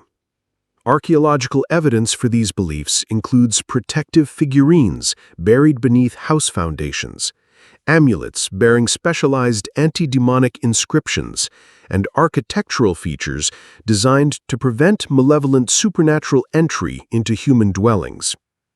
Unlike later traditions sharply distinguishing benevolent deities from malevolent demons, Anunnaki theology recognized ambiguity in divine impact on human welfare. Even major deities could cause suffering through disease, crop failure, or military defeat when human actions violated cosmic order or neglected proper ritual obligations.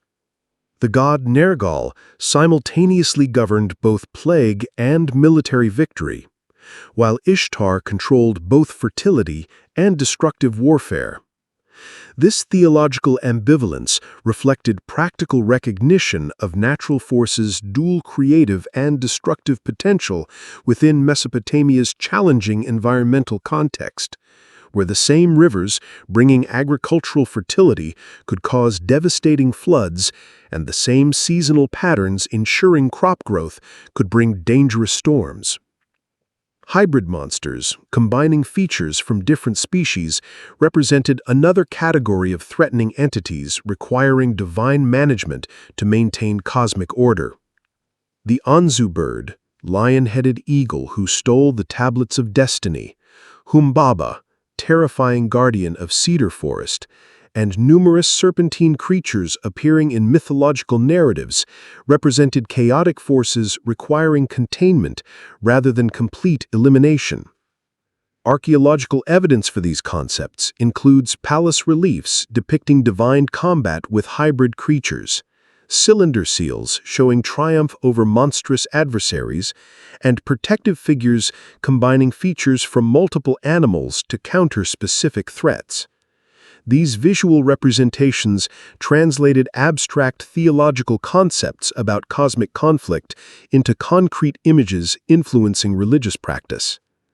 The most comprehensive expression of cosmic threat appears in the Enuma Elish, where primordial deities Tiamat and Apsu, representing saltwater and freshwater, threaten younger gods through attempted infanticide.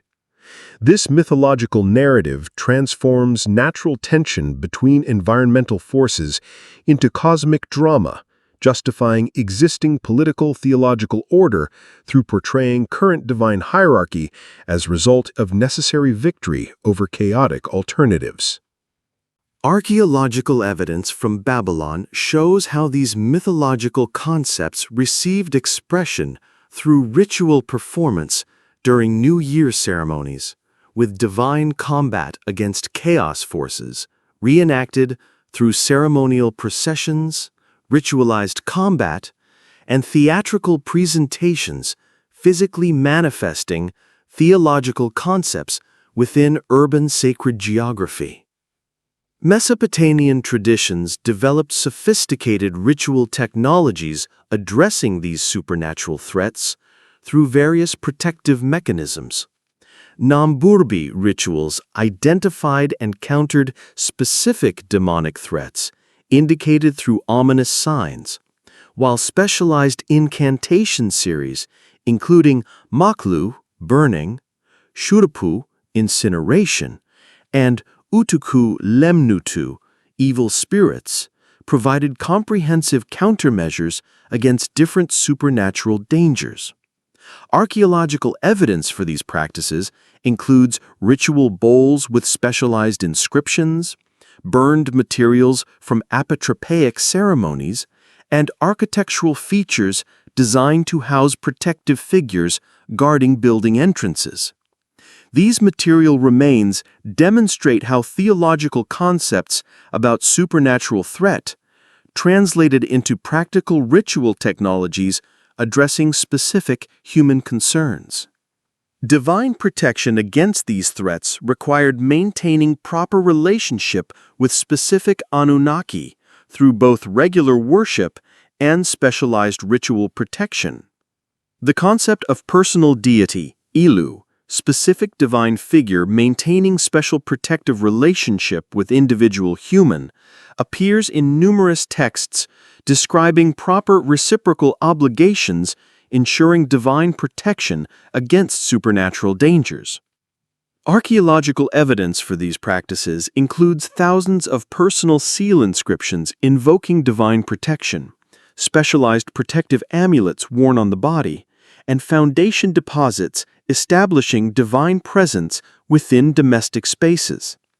These practices connected abstract theological concepts about cosmic conflict with immediate human concerns about personal safety and family protection. Musical performance constituted an essential element in Anunnaki worship, with specialized instruments, trained performers, and complex compositions considered necessary for proper divine service. Temple administrative texts document large musical ensembles, including both vocal performers and instrumentalists, playing lyres, harps, drums, and wind instruments during daily rituals and festival celebrations. Archaeological evidence includes actual instruments preserved in royal burials, relief sculptures depicting musical performance, and specialized architectural spaces designed for musical presentation within temple complexes. These material remains demonstrate substantial resources dedicated to providing divine beings with appropriate musical entertainment as central component of proper worship. Hymnal texts, preserved in multiple versions and languages, reveal sophisticated musical literary traditions developing over centuries through temple performance contexts.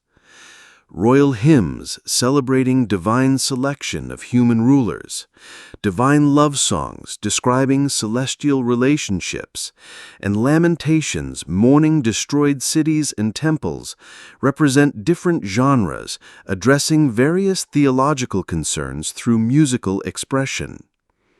Performance annotations within these texts indicate vocal techniques, instrumental accompaniment, and ritual contexts for proper presentation, demonstrating integration of musical performance within broader ceremonial programs rather than isolated artistic expression. Festival celebrations provided most elaborate contexts for divine entertainment, with major events like the Akitu, New Year Festival, combining solemn ritual with public celebration lasting multiple days. Administrative records document enormous resources allocated for these events, including specialized foods, ritual garments, and entertainment provisions serving both divine and human participants.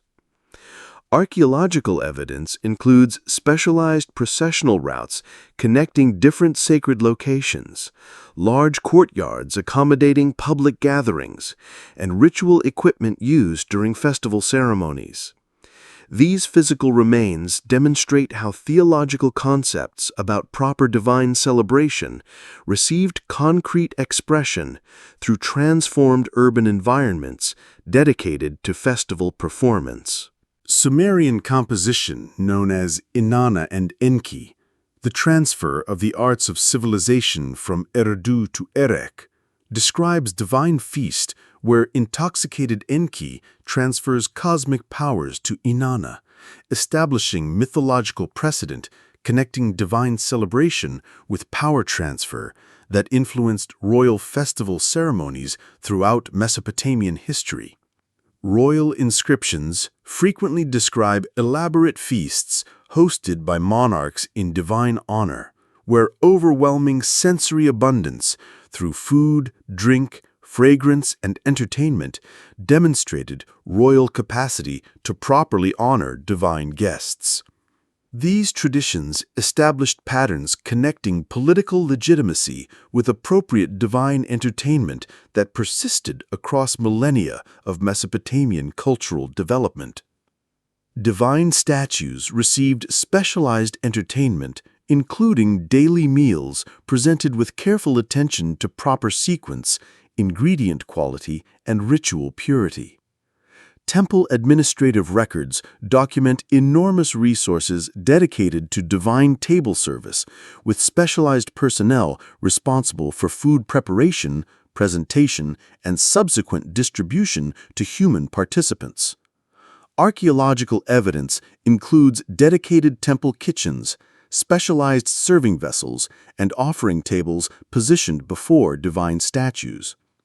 These material remains demonstrate how abstract theological concepts about divine requirements received practical expression through elaborate daily ceremonies providing sensory entertainment for divine beings believed physically present within their cultic images.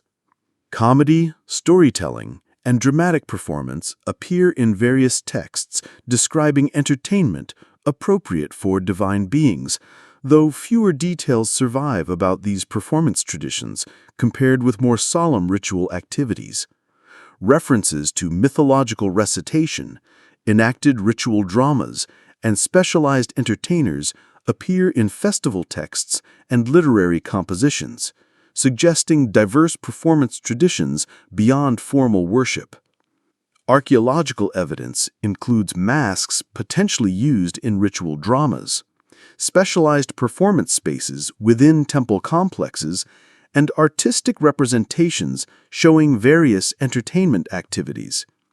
These traditions established patterns connecting divine entertainment with human celebration that influenced subsequent Near Eastern religious practices, including Jewish festival traditions and early Christian ritual. Access to divine knowledge about future events constituted central concern within Anunnaki worship, with multiple specialized techniques developed for discerning divine communication about upcoming circumstances, affecting both individuals and communities. Unlike later prophetic traditions emphasizing moral reformation through divine messengers, Mesopotamian divination focused primarily on practical foreknowledge, enabling appropriate response to approaching circumstances. This pragmatic approach reflected theological understanding of future events as already determined through divine assembly decisions, but potentially mitigated through proper ritual response if advanced knowledge enabled timely intervention. Extispacy, divination through examining internal organs, particularly liver, of sacrificed animals, represented most prestigious and institutionally supported divination method. Temple archives preserve thousands of reports documenting liver examinations conducted before major political decisions, military campaigns, or construction projects. These texts record specific organ features observed, their traditional interpretations, and recommendations for appropriate response. Archaeological evidence includes clay liver models used for training diviners, specialized tools for animal examination, and dedicated spaces for performing these rituals.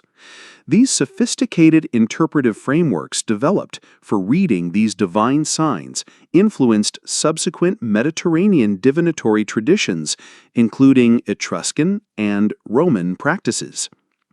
Astrological divination gained increasing prominence through 1st millennium BCE, with specialized priests observing celestial phenomena and interpreting their significance for royal and state affairs.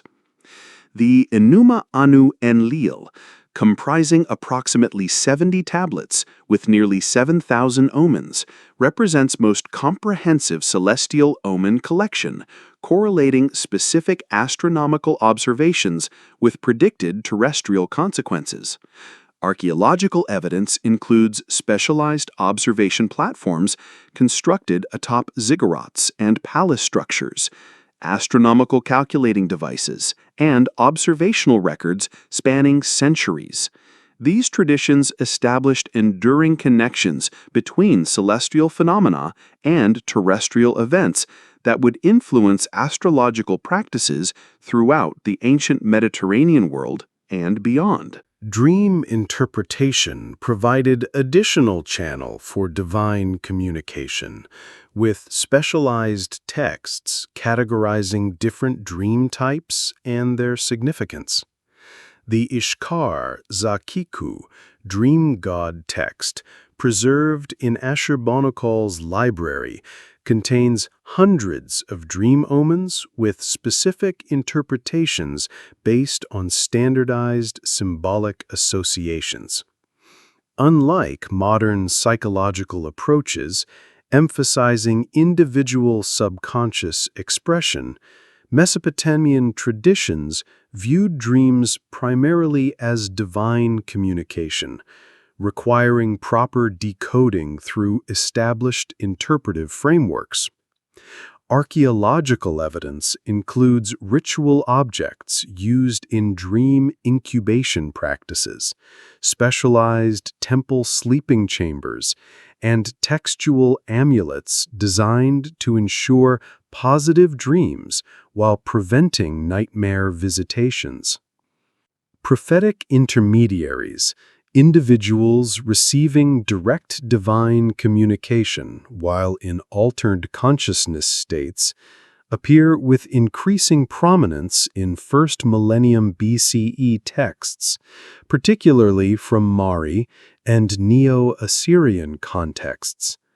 Unlike institutional diviners using established technical methods, these figures, often designated Muhu or Ragimu, delivered spontaneous divine messages through ecstatic speech, sometimes contradicting official policies or criticizing royal behavior. Administrative texts document payments to these individuals, procedures for verifying their divine authorization, and methods for recording their pronouncements. These traditions established patterns for charismatic prophetic expression that would influence subsequent Near Eastern religious developments, including biblical prophecy.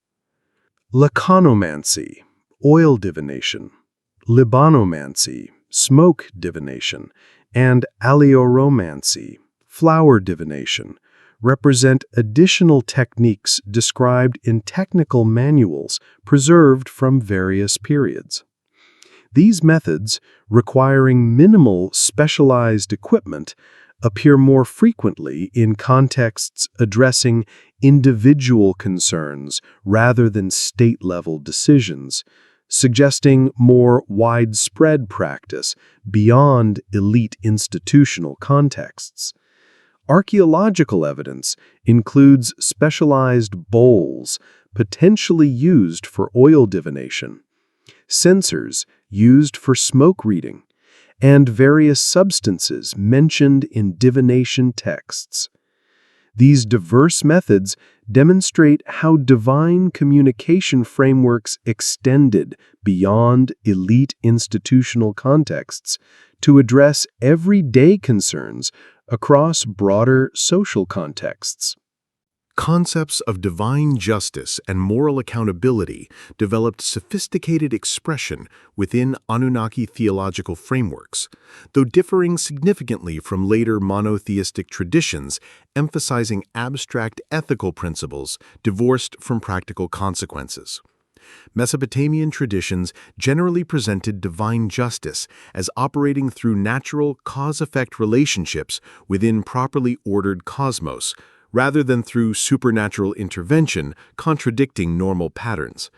This perspective positioned proper ethical behavior as practical necessity for successful life, rather than arbitrary divine requirement, establishing frameworks where moral and practical wisdom largely coincided rather than potentially conflicting. The Babylonian Theodicy and similar wisdom texts demonstrate sophisticated engagement with questions about divine justice that arose when observable outcomes contradicted expected moral consequences. These compositions present dialogues between suffering individuals questioning divine justice and learned respondents defending cosmic order despite apparent contradictions. Unlike biblical Book of Job, emphasizing divine transcendence beyond human understanding, Mesopotamian traditions typically resolved these tensions through emphasizing limited human perspective, the complexity of divine causality operating across multiple generations, and the possibility of ritual remediation restoring proper order. These approaches established intellectual frameworks addressing persistent human questions about suffering and justice without abandoning fundamental confidence in cosmic moral order. Law codes, including those attributed to Ur-Nammu, Lipit-Ishtar, and Hammurabi, consistently present legal provisions as implementations of divine justice rather than merely human social contracts. The famous stele depicting Hammurabi receiving law from Shamash visually reinforces this theological understanding of legal authority deriving from divine mandate rather than merely human convention. Archaeological evidence includes multiple copies of these codes displayed in public locations, legal records referencing divine authority, and oath ceremonies invoking divine witnesses for contractual agreements. These material remains demonstrate how abstract theological concepts about divine justice received concrete expression through institutional practices governing daily social interactions. Personal moral responsibility received particular emphasis through concepts of mamitu and arnu, which guilt or sin, with numerous texts describing how individual misconduct could produce concrete negative consequences through disrupting proper cosmic order. Ritual texts describe elaborate procedures for identifying and removing these disruptive elements when suspected as causing illness, financial misfortune, or social problems. Archaeological evidence includes numerous ritual bowls bearing specialized inscriptions for removing consequences of moral transgressions, figurines used in substitution rituals, and architectural features designed to prevent cursed transmission within households. These materials demonstrate how theological concepts about moral causality influenced practical ritual responses addressing everyday human concerns. Divine justice operated partly through specialized supernatural agents enforcing moral boundaries and punishing transgressions. Shamash, sun god, held particular responsibility for overseeing justice, with his light metaphorically revealing hidden wrongdoing while his heat represented punishment for discovered transgressions. Concepts of personal protective deity, Ilu, and personal demon, Shidu, establish framework where individual moral choices attracted either positive or negative supernatural attention, influencing subsequent life experiences.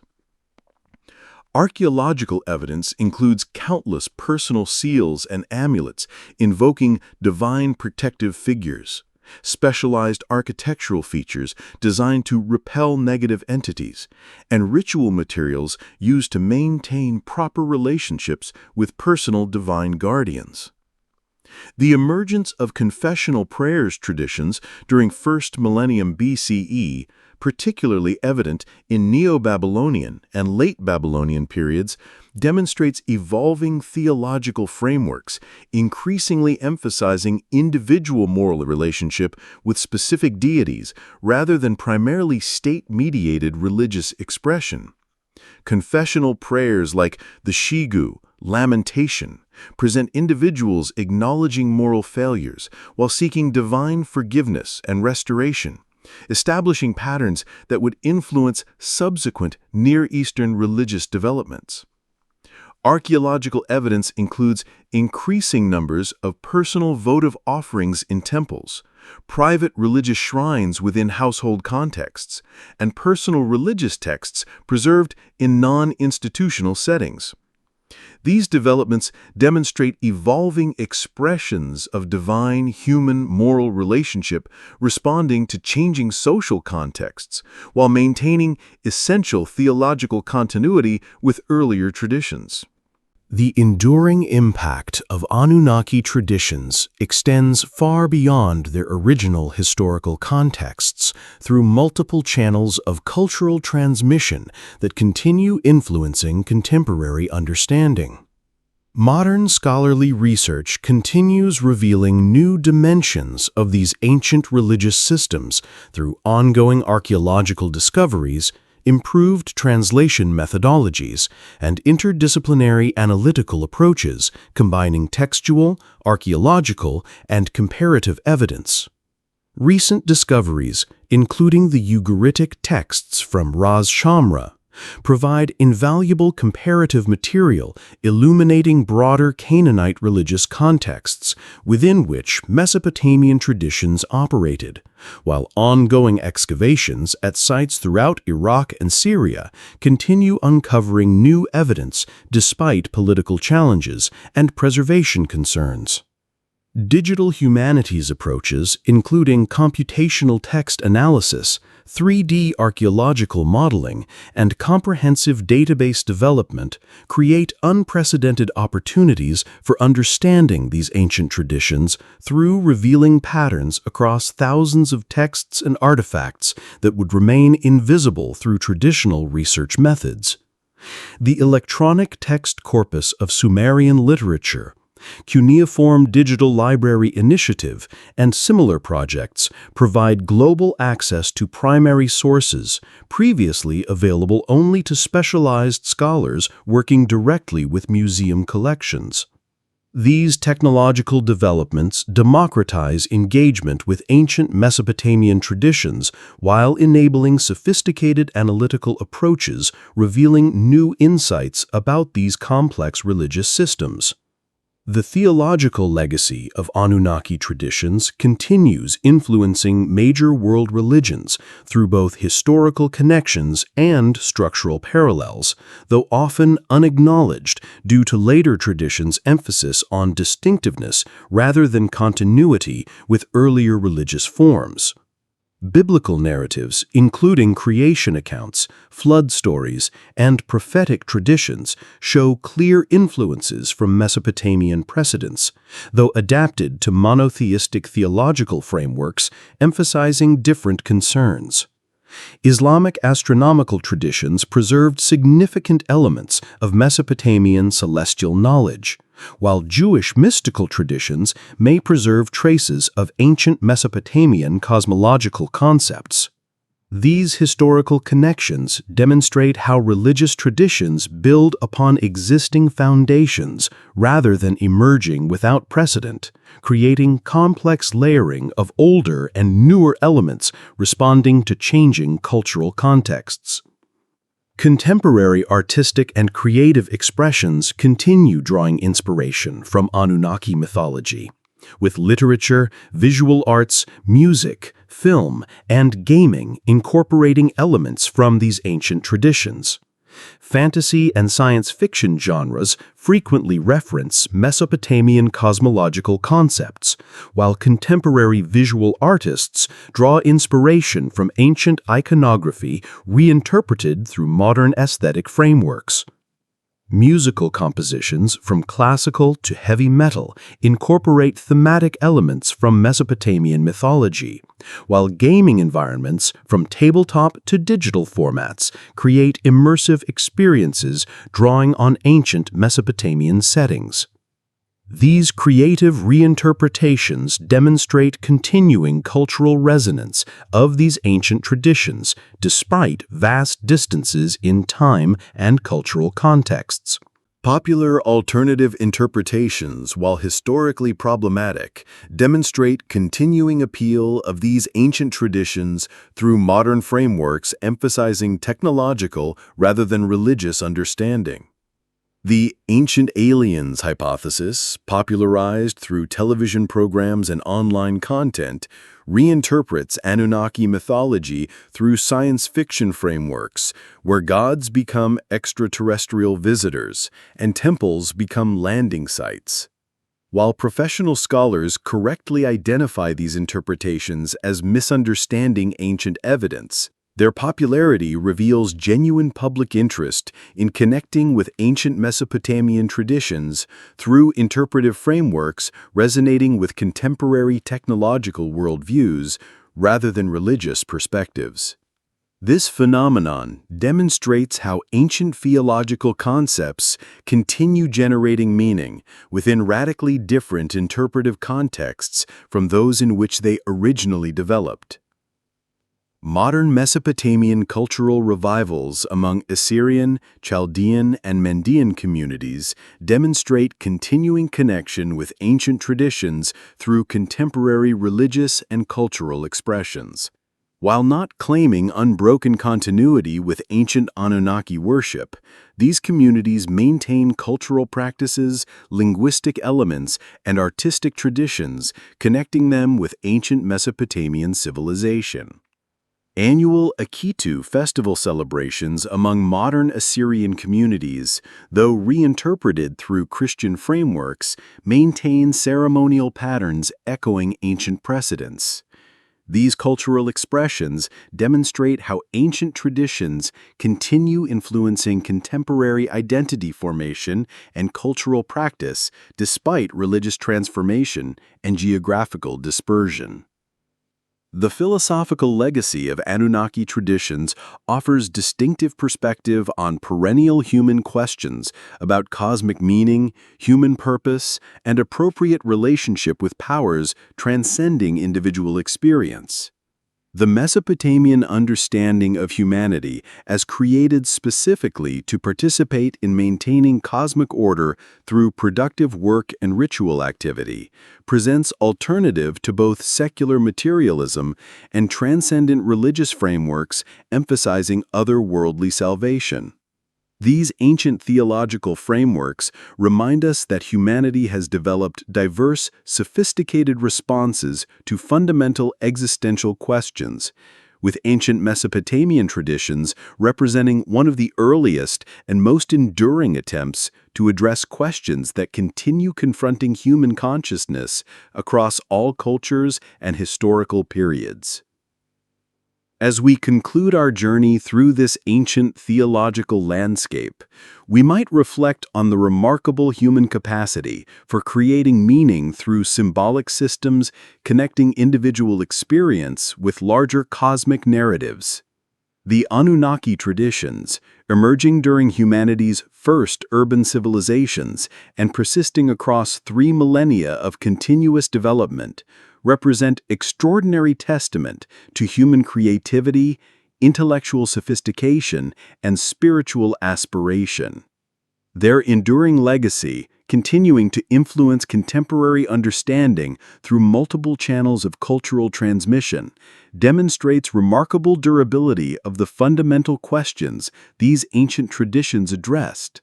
Questions about cosmic order, divine relationship, and human purpose that continue engaging human consciousness across vast changes in cultural context, technological capacity, and scientific understanding across the intervening millennia.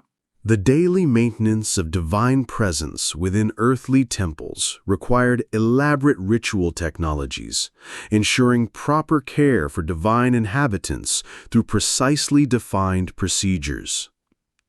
Temple ritual texts describe multiple daily ceremonies, treating divine statues as living presences, requiring physical care, nourishment, entertainment, and protection from contaminating influences.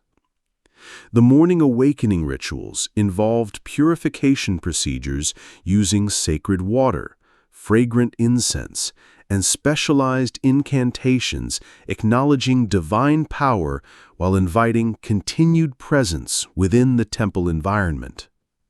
Archaeological evidence includes specialized purification vessels, censers for aromatic offerings, and architectural features designed to maintain ritual purity boundaries between different temple zones.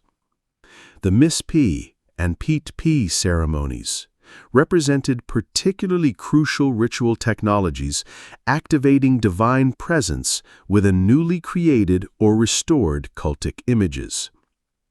These elaborate procedures, documented in detailed ritual texts from various periods, involved specialized priests performing precise sequences of purification, animation, and dedication, transforming physically crafted objects into genuine divine embodiments. Theological texts explain that while human artisans created the physical form, divine essence entered the statue only through proper ritual procedures connecting material image with transcendent reality. Archaeological evidence includes specialized tools used in these ceremonies, workshop areas where statues underwent preliminary preparation, and textual amulets placed within statues during consecration procedures. Divine nourishment through elaborate meal presentations constituted central element in daily maintenance rituals, with administrative texts documenting enormous resources dedicated to divine dining. Unlike symbolic food offerings in some religious traditions, Mesopotamian practice treated divine meals as genuine nourishment, consumed through the statue's spiritual essence, while leaving physical remains for subsequent distribution. Temple kitchens prepared multiple daily meals following precise requirements regarding ingredient quality, preparation methods, and presentation sequence. Archaeological evidence includes specialized kitchen facilities within temple complexes, distinctive serving vessels used exclusively for divine meals, and offering tables positioned before divine statues to receive these presentations. Divine grooming and clothing rituals represented another essential aspect of proper care, with specialized personnel responsible for maintaining divine appearance through regular bathing, anointing, and clothing changes. Administrative texts document elaborate divine wardrobes, including various ceremonial garments appropriate for different ritual occasions, specialized jewelry adorning divine statues, and regalia symbolizing particular divine powers. Archaeological evidence includes textile workshops within temple complexes, specialized tools for statue maintenance, and storage facilities preserving divine garments between ceremonial uses. These material remains demonstrate substantial resources dedicated to maintaining appropriate divine appearance through regular care procedures. Protection rituals shielding divine statues from potentially contaminating influences constituted another crucial aspect of proper maintenance. Incantation texts described elaborate procedures establishing protective boundaries around sacred spaces, purification rituals removing potential contamination, and apotropaic measures preventing supernatural threats from approaching divine embodiments. Archaeological evidence includes protective figurines placed within temple foundations, specialized architectural features controlling access to innermost sanctuaries, and ritual deposits containing materials used in protective ceremonies. These physical remains demonstrate how theological concerns about maintaining divine purity received practical expression through material technologies embedding protective functions within temple environments. Transportation rituals, enabling divine movement between different locations, required specialized technologies ensuring proper maintenance of divine presence during transit. Divine processions, moving statues between temples during major festivals, involved elaborate preparations, including purification of processional routes, specialized vehicles for divine transport, and protective measures maintaining sacred boundaries during movement through public spaces. These material technologies enabled divine mobility while maintaining proper reverence and protection during movement between established sacred spaces. Mesopotamian theological traditions developed sophisticated understanding of different temporal dimensions, characterizing divine and human experience, with multiple terms distinguishing various temporal qualities. The Sumerian term Bala and Akkadian Palu designated specific time periods associated with particular divine or royal governance, while Sumerian Nam-Tar and Akkadian Shimtu described individual destiny, defining temporal boundaries for specific beings. Archaeological evidence for these concepts includes royal inscriptions marking transition between different temporal periods, ritual texts referencing specific temporal boundaries, and administrative records organizing activities according to different temporal frameworks. These diverse temporal concepts created more complex understanding than simple linear progression, establishing frameworks where different temporal qualities could simultaneously operate within various cosmic domains. Cyclical time patterns received particular emphasis within calendrical systems, organizing ritual activities according to astronomical observations. The regular celestial movements associated with specific Anunnaki, particularly Nana/Sin, Utu/Shamash, and Inanna/Ishtar/Venus, established reliable frameworks for organizing both sacred and secular activities. Temple observational programs maintained continuous astronomical records tracking these movements across centuries, developing increasingly sophisticated mathematical models predicting celestial cycles. Archaeological evidence includes specialized astronomical observation platforms, calculating devices used for predicting celestial positions, and administrative records organizing temple activities according to these observations. These materials demonstrate how abstract theological concepts about divine temporal governance received practical expression through institutional practices organizing human activities according to celestial patterns. Concepts of divine immortality differed significantly from later traditions, emphasizing absolute eternal existence, with Mesopotamian sources suggesting more complex understanding where even divine beings experienced temporal limitations within broader cosmic cycles. Mythological texts describe divine birth, development, and establishment through narratives suggesting temporal progression rather than static eternal existence. References to divine aging appear in some compositions, while others mention divine sleep, emotional development, and learning processes, implying temporal experience rather than timeless existence. Archaeological evidence includes divine genealogical lists tracking generational relationships, votive offerings celebrating divine birth anniversaries, and ritual texts referencing divine biographical events. These materials suggest understanding of divine temporality as vastly expanded rather than entirely transcending temporal experience, establishing connections between divine and human temporal existence despite significant differences in scale. Human mortality itself received theological interpretation through narratives explaining death as cosmic boundary established through divine decision rather than merely natural biological process.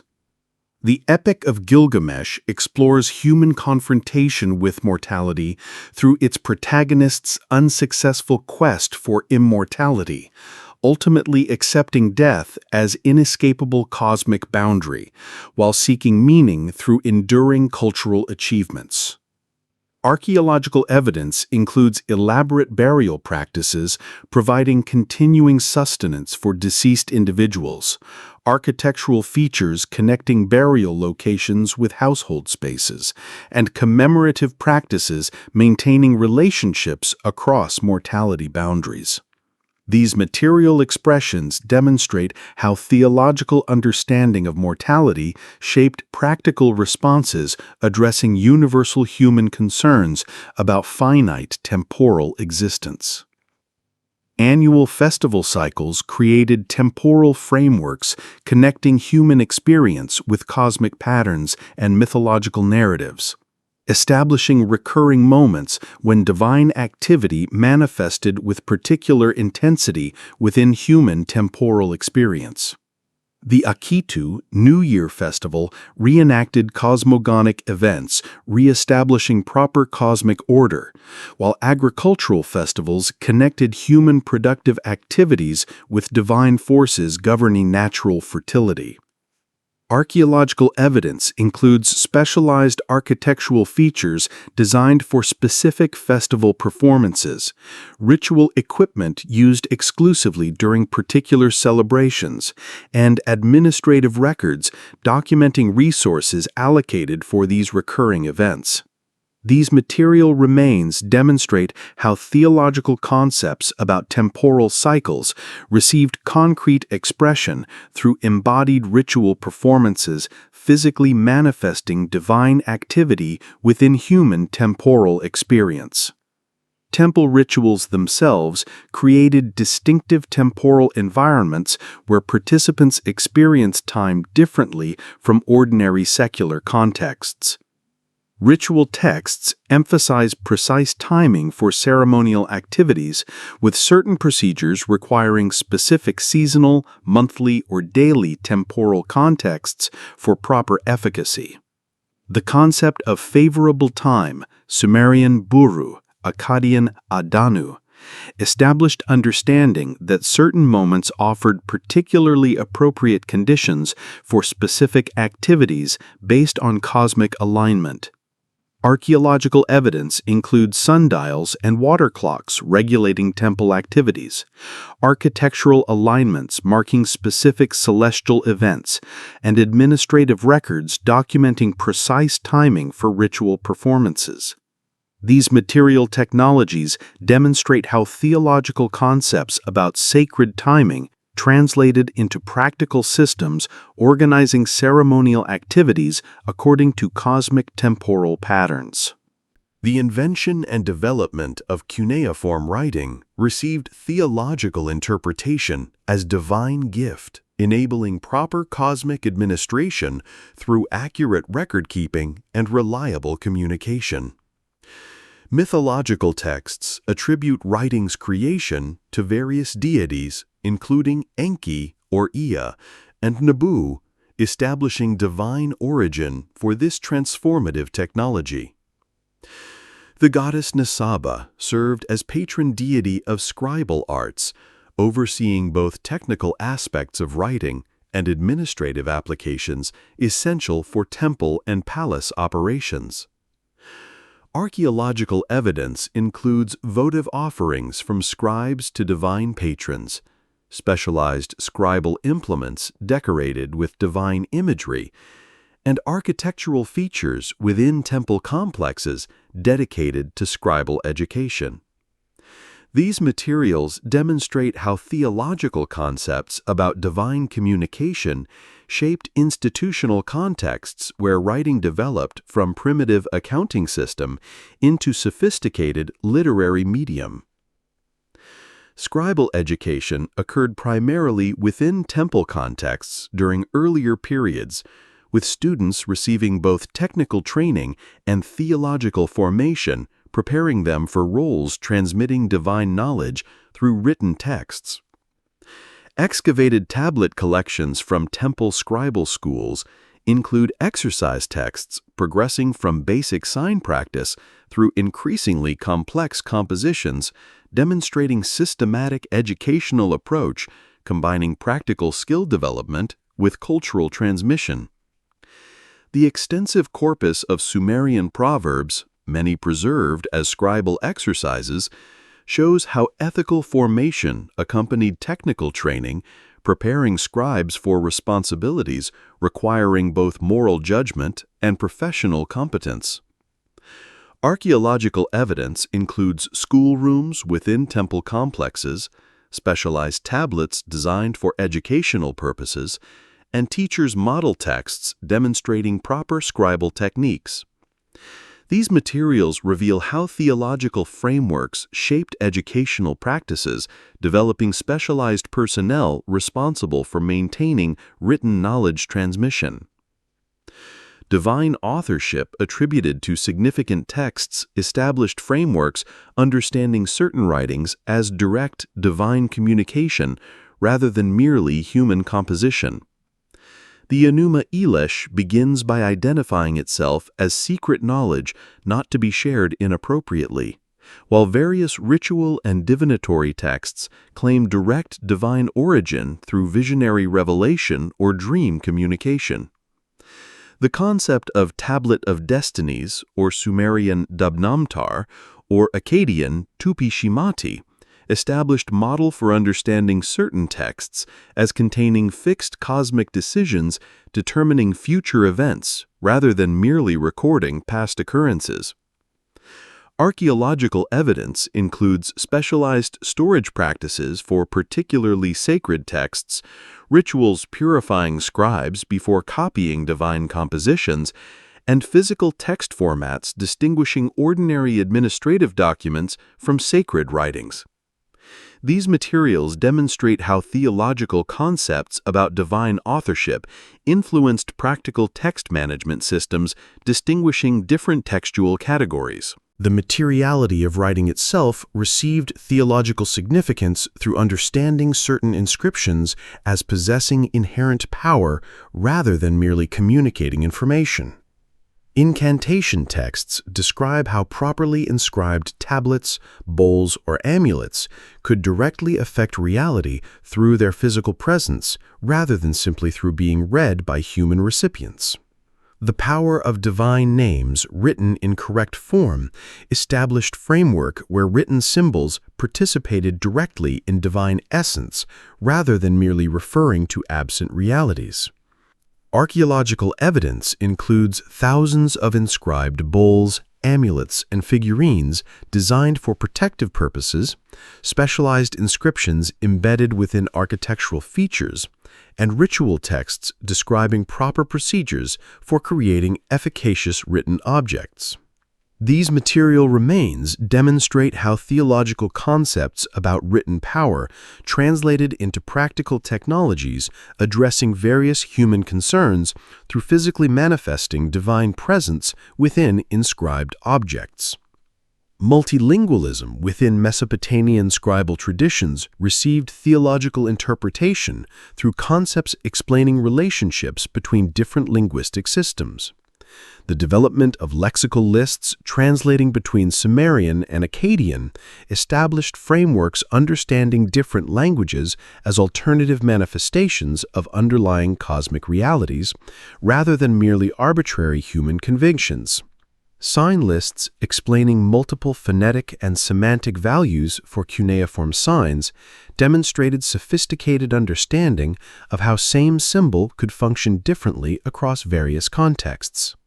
Archaeological evidence includes numerous bilingual texts, translation exercises from scribal schools, and administrative systems functioning across linguistic boundaries. These materials reveal how practical multilingual competence developed within theological frameworks, understanding linguistic diversity as reflecting cosmic complexity rather than mere communication barrier. The relationship between oral and written communication received particular theological attention through rituals activating written texts through proper recitation. Incantation tablets frequently include performance instructions specifying how written text should be vocalized, demonstrating understanding that written symbols required proper oral activation to achieve full efficacy. Ritual texts describe elaborate procedures where written compositions underwent ceremonial activation through proper recitation within appropriate contexts by qualified personnel. Archaeological evidence includes specialized architectural spaces designed for text recitation, ritual equipment used during reading ceremonies, and textual formats including performance notations guiding proper vocalization. These materials reveal how theological concepts about text activation shaped practical ritual technologies, translating written documents into effective oral performances.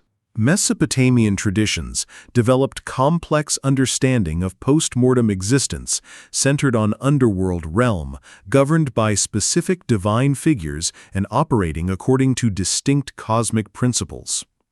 Unlike later traditions emphasizing moral judgment determining drastically different afterlife destinations, Mesopotamian sources generally present unified underworld realm, Sumerian Ker, Akkadian Ursetu, where all deceased experienced similar conditions regardless of earthly moral status. The divine couple, Ereshkigal and Nergal, governed this realm, maintaining separation between living and dead while ensuring proper treatment of deceased within underworld contexts.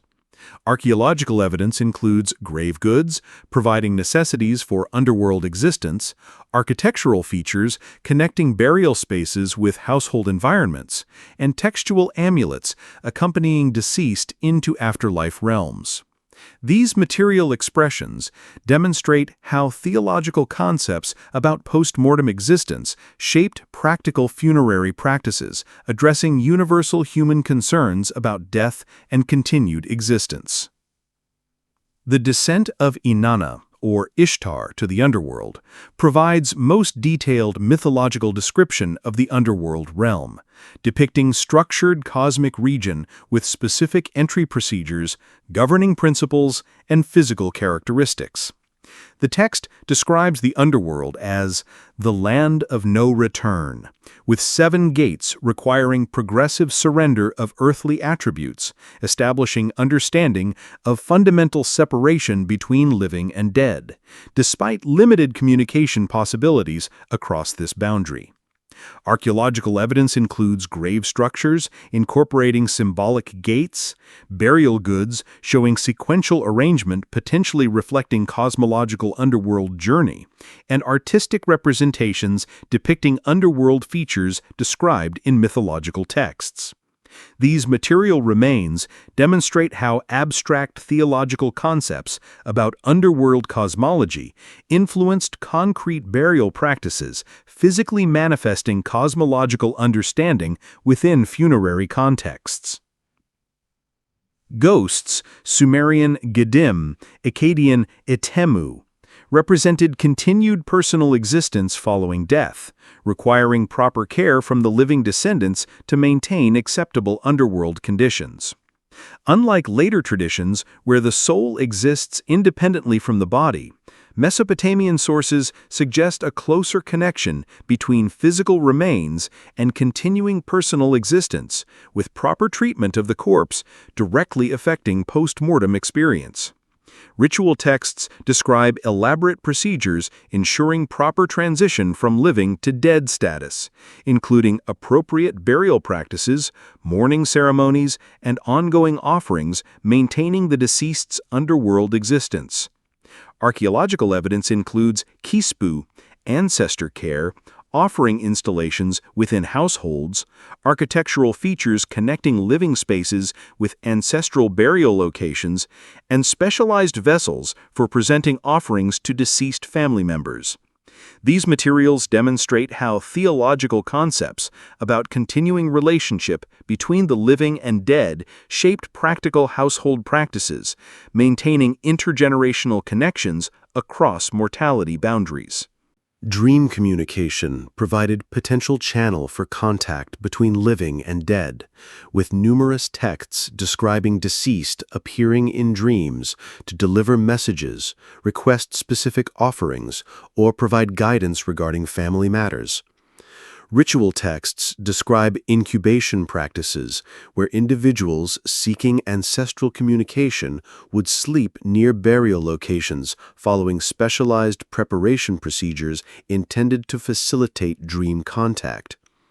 Literary compositions, including the Epic of Gilgamesh, depict dream communication with deceased individuals as providing valuable information unavailable through ordinary channels. Archaeological evidence includes specialized architectural features near burial areas potentially serving incubation purposes, ritual equipment used in dream-seeking ceremonies, and textual amulets placed with deceased, potentially facilitating continued communication. These materials demonstrate how theological concepts about dream-mediated contact shaped practical technologies addressing human desire for continued connection with deceased loved ones. Necromancy, Sumerian mushlach, Akkadian ashipu or mushelui, represented more specialized communication channel requiring technical expertise directing inquiries to specific deceased individuals for divinatory purposes. Unlike generalized ancestor communication focused on family matters, necromantic practices sought specific information about future events or hidden knowledge from deceased specialists. Ritual texts describe elaborate procedures establishing temporary contact channels while maintaining proper boundaries between living and dead realms. Archaeological evidence includes specialized ritual equipment potentially used in these practices, architectural features associated with communication ceremonies, and protective measures preventing inappropriate ghostly manifestation following controlled contact. These materials demonstrate how theological concepts about dream-mediated contact balanced desire for specialized knowledge against concerns about maintaining proper cosmic boundaries between living and dead. Proper funerary practices ensured deceased individuals' acceptance within the underworld realm, while preventing potentially dangerous liminal status between living and dead categories. Ritual texts describe elaborate sequences including body preparation, mourning ceremonies, burial procedures, and post-funeral purification, ensuring proper transition across mortality boundary. These material remains demonstrate how theological concepts about proper death transition shaped practical funerary technologies, addressing both technical requirements for corpse management and psychological needs of surviving community members experiencing loss. As our cosmic journey through Anunnaki traditions approaches conclusion, we might reflect on broader significance these ancient theological systems hold for understanding human religious consciousness. Emerging during humanity's earliest urban civilizations, these sophisticated frameworks addressed perennial questions about cosmic meaning, divine relationship, and human purpose that continue engaging human consciousness across vastly different cultural contexts. Their remarkable durability, spanning 3 millennia of continuous development despite political disruption, linguistic transformation, and cultural change, testifies to their effectiveness addressing fundamental human concerns within challenging environmental and social contexts. The distinctive Mesopotamian understanding of humanity as divine partners in cosmic maintenance, rather than either accidental evolutionary byproducts or specially exalted beings occupying central cosmic position, offers thought-provoking alternative to both contemporary secular and religious frameworks. By positioning humans as necessary participants in maintaining cosmic order through both practical work and ritual observance, these traditions established meaningful purpose grounded in concrete activity rather than abstract contemplation or otherworldly salvation. This theological vision created frameworks where ordinary human activities, growing food, building structures, raising children, maintaining social relationships, received cosmic significance through contributing to universal order rather than representing mere survival mechanisms or distractions from spiritual concerns. The integration of religious understanding with practical knowledge represented another distinctive contribution, with theological frameworks enhancing rather than competing with empirical observation and technical innovation. Astronomical observation programs maintained within temple contexts produced sophisticated mathematical models accurately predicting celestial movements. Medical treatises combined practical pharmacological knowledge with ritual frameworks addressing divine and spiritual dimensions of illness. Agricultural manuals integrated technical farming guidance with theological understanding of seasonal patterns and divine forces affecting crop growth. These integrated knowledge systems demonstrate alternatives to sharp separation between religious and scientific understanding characteristic of modern Western thought, suggesting possibilities for complementary relationship rather than inherent conflict.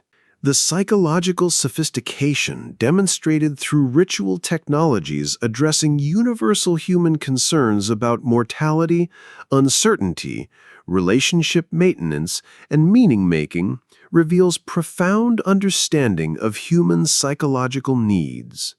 Funerary practices facilitated grief processing while maintaining ongoing relationships with deceased individuals through structured commemorative activities.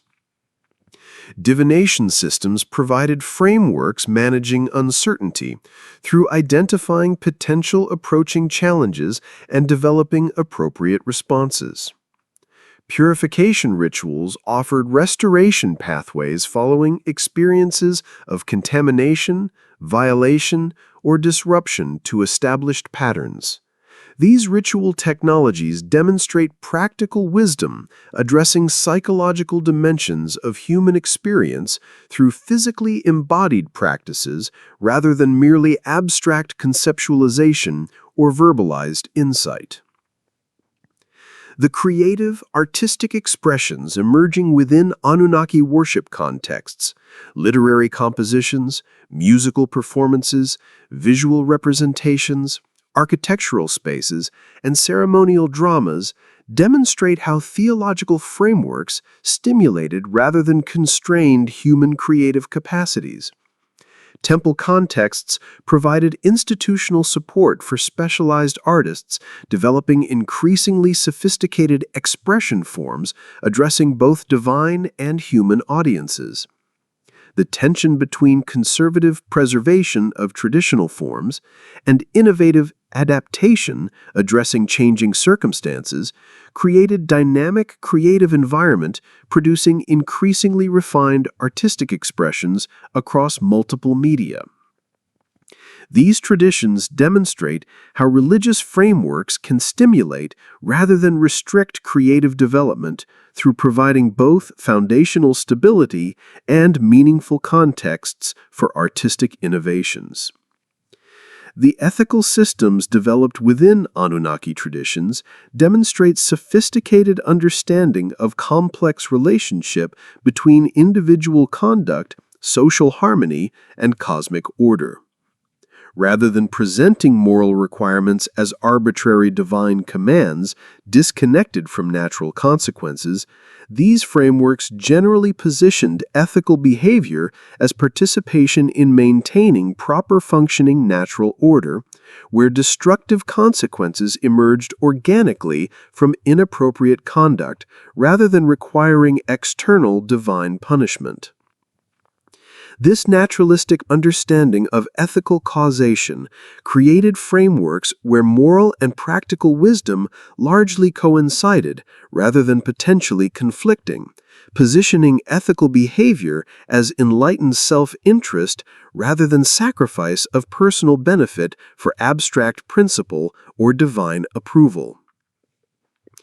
As we conclude our extended exploration of these ancient theological traditions, we might appreciate both their historical significance as humanity's longest continuously documented religious system and their continuing relevance addressing perennial questions that transcend specific cultural contexts.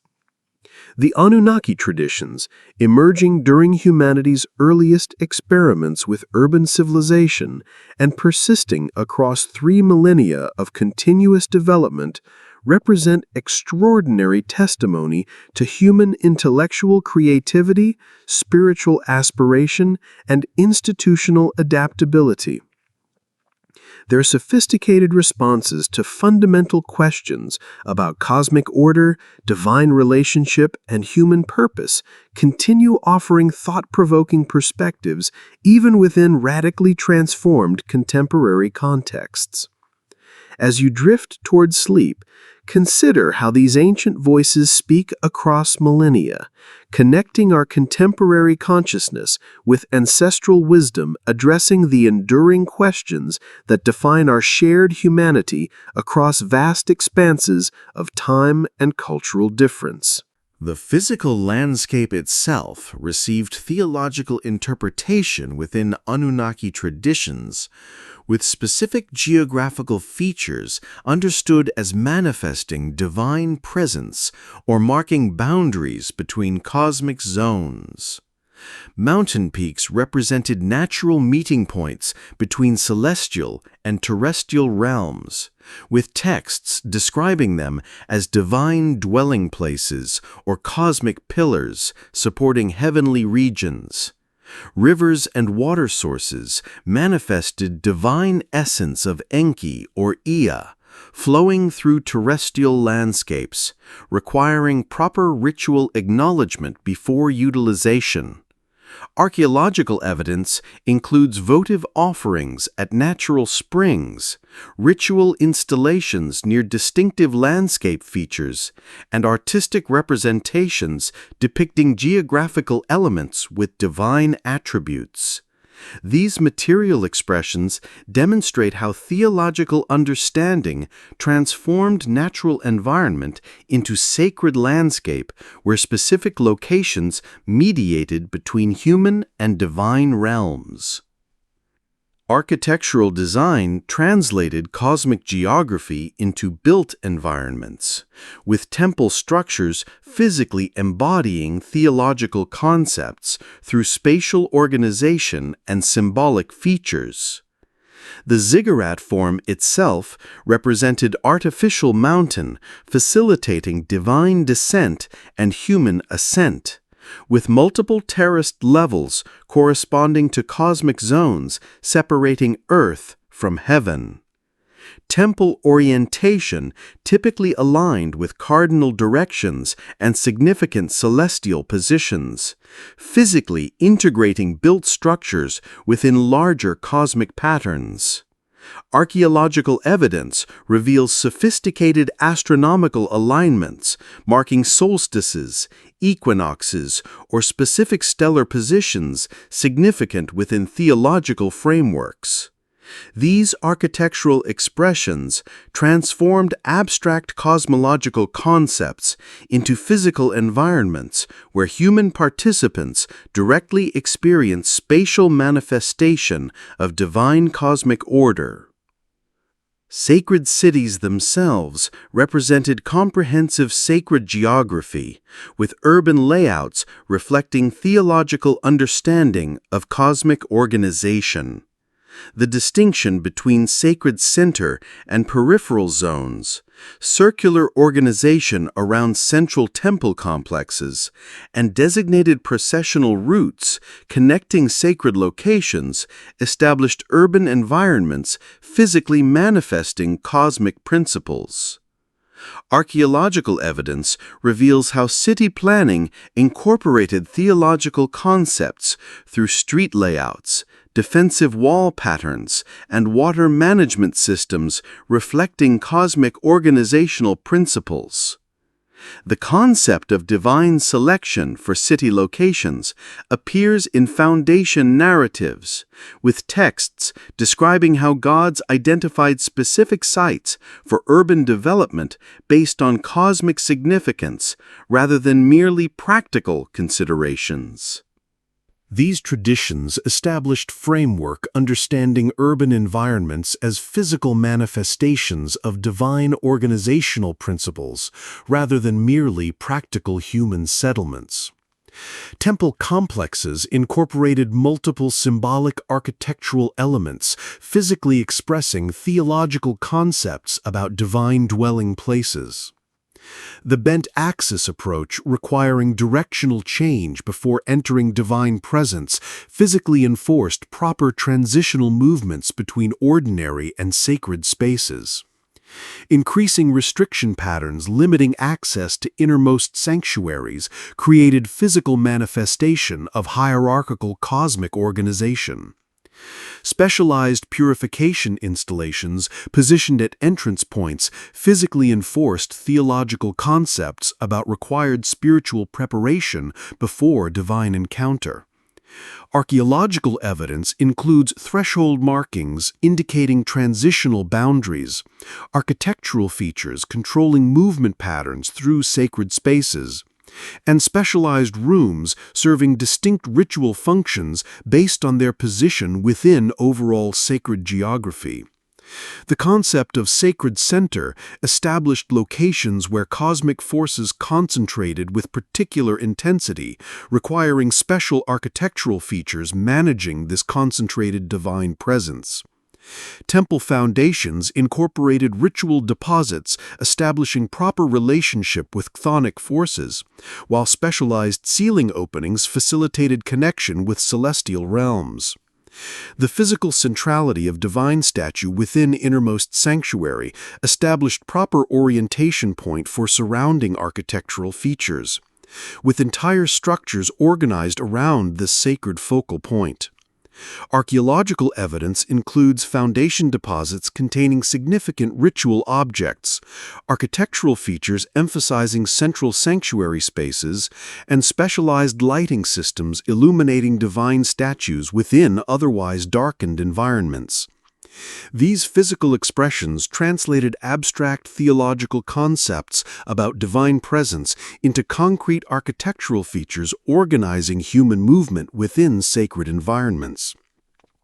Water management within sacred architecture held particular significance through physically manifesting theological concepts about purification, boundary maintenance, and divine essence. Temple complexes typically incorporated elaborate water installations, including purification pools, decorative water features, and drainage systems handling liquids used in ritual contexts. Specialized architectural features collected and directed rainwater within sacred spaces, while others facilitated ritual washing ceremonies before divine encounters. Archaeological evidence includes sophisticated hydraulic systems within temple compounds, specialized basins for ritual purification, and drainage channels handling liquid offerings presented to divine statues.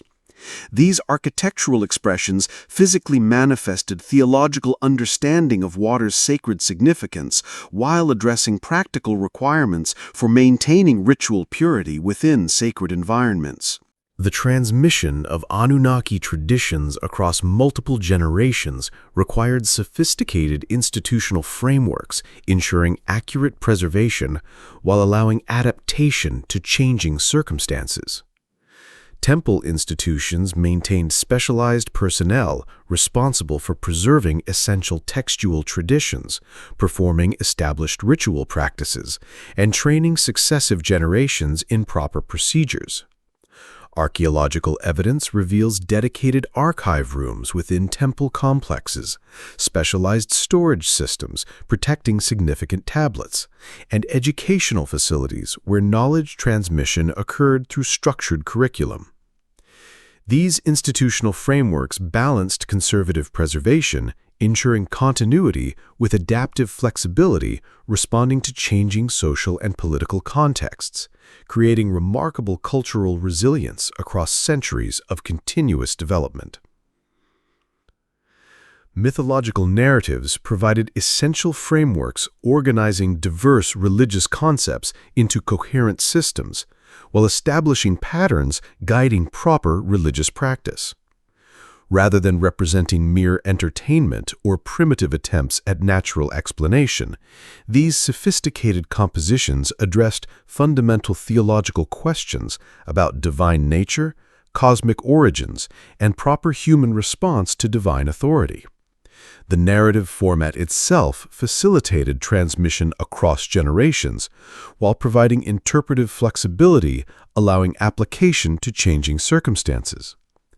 Archaeological evidence includes thousands of tablets preserving these narratives in multiple versions, specialized performance spaces where recitation occurred, and artistic representations depicting key mythological scenes. These materials demonstrate central importance these narratives held within religious tradition, serving simultaneously as theological exposition, cultural foundation, and practical instruction for proper religious behavior.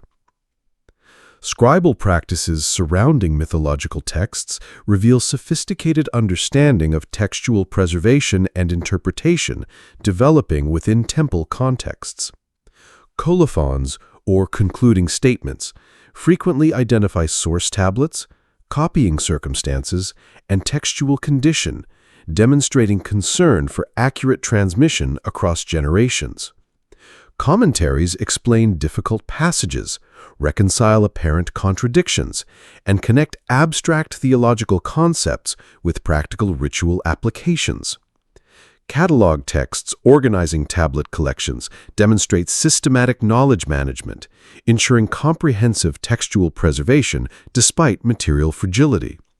Archaeological evidence includes scribal tools, specialized storage facilities, and administrative records documenting text management procedures.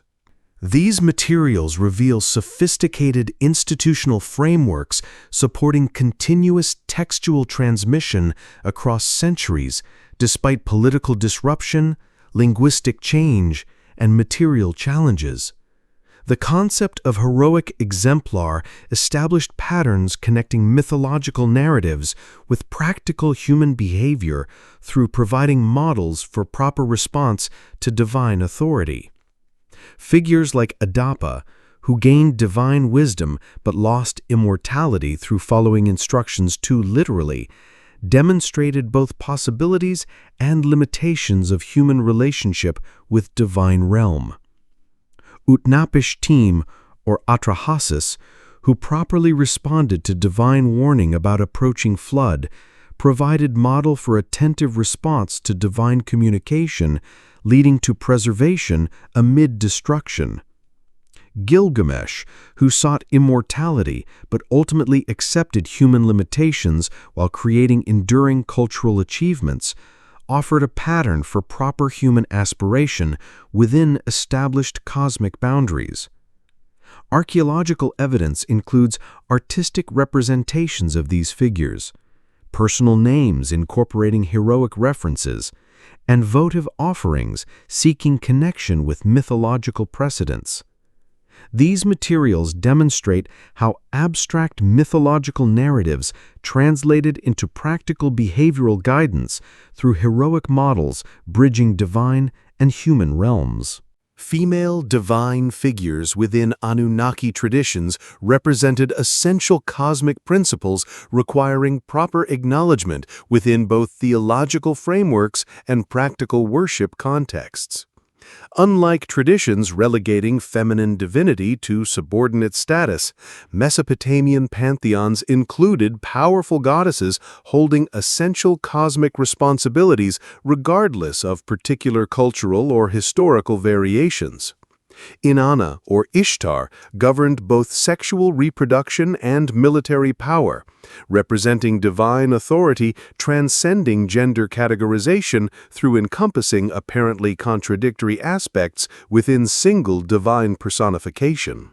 Ninhursag, or Belit Ili, held creative authority as divine midwife, participating in humanity's formation, while specialized birthing goddesses governed reproductive processes affecting both divine and human realms. Archaeological evidence includes countless representations of these figures in various media, temples dedicated to their worship, and specialized ritual equipment used in ceremonies acknowledging their authority. These materials demonstrate essential theological significance feminine divine principles held throughout Mesopotamian religious history. The concept of divine gender itself appears more fluid than in many subsequent traditions, with certain deities exhibiting gender transformation or ambiguous characteristics transcending simple categorization. Inanna, or Ishtar, particularly demonstrates this fluidity through capacity to transform the right side into the left side and promote gender nonconforming cultic personnel within temple contexts. Archaeological evidence includes artistic representations showing ambiguous gender characteristics, ritual texts describing transformation ceremonies, and administrative records documenting specialized temple personnel occupying distinctive gender categories. These materials reveal theological frameworks acknowledging greater complexity in gender expression than simple binary categories, establishing religious contexts where gender diversity received recognition within established cultic structures. Priestesses held essential positions within temple hierarchies throughout Mesopotamian history, though their specific roles and relative status varied across different periods and regional traditions. The Entu priestess, particularly associated with Inanna or Ishtar worship, held authority comparable to male counterparts while fulfilling distinctive ritual responsibilities. The Naditu women, documented extensively in Old Babylonian period records, combined religious service with significant economic activities, including property ownership, financial lending, and contract negotiation. Archaeological evidence includes priestess burials containing distinctive insignia, administrative records documenting their economic activities, and ritual texts describing their ceremonial responsibilities. These materials demonstrate significant female participation within institutional religious structures throughout Mesopotamian history, though with varying status levels reflecting broader social patterns within different historical contexts. Divine marriage ceremonies represented particularly significant contexts where female divine principles received acknowledgement through elaborate ritual performances.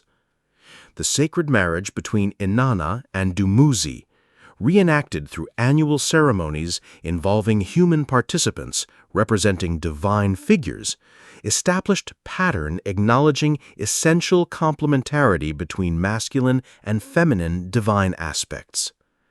Archaeological evidence includes specialized chambers within temple complexes where these ceremonies occurred, ritual equipment used during performances, and artistic representations depicting divine couples in ceremonial contexts. These material expressions demonstrate theological frameworks acknowledging essential feminine divine participation in creative processes governing cosmic fertility, with practical ritual manifestations ensuring proper human alignment with these divine patterns. Female worshippers appear throughout religious documentation, participating in various aspects of public and private religious practice, according to specific historical and social contexts. Administrative records document female participation in pilgrimages, offering presentations, and festival celebrations, while artistic representations show women engaging in various worship activities. Archaeological evidence includes votive figurines presented by female donors, personal seals belonging to women containing religious imagery, and specialized female worship equipment discovered in household contexts. These materials demonstrate significant female religious participation, despite varying social restrictions across different historical periods, with archaeological evidence sometimes revealing broader participation than textual sources dominated by male institutional perspectives might suggest. Childbirth itself received particular theological attention as critical transition requiring divine assistance through specialized protective deities and ritual practices.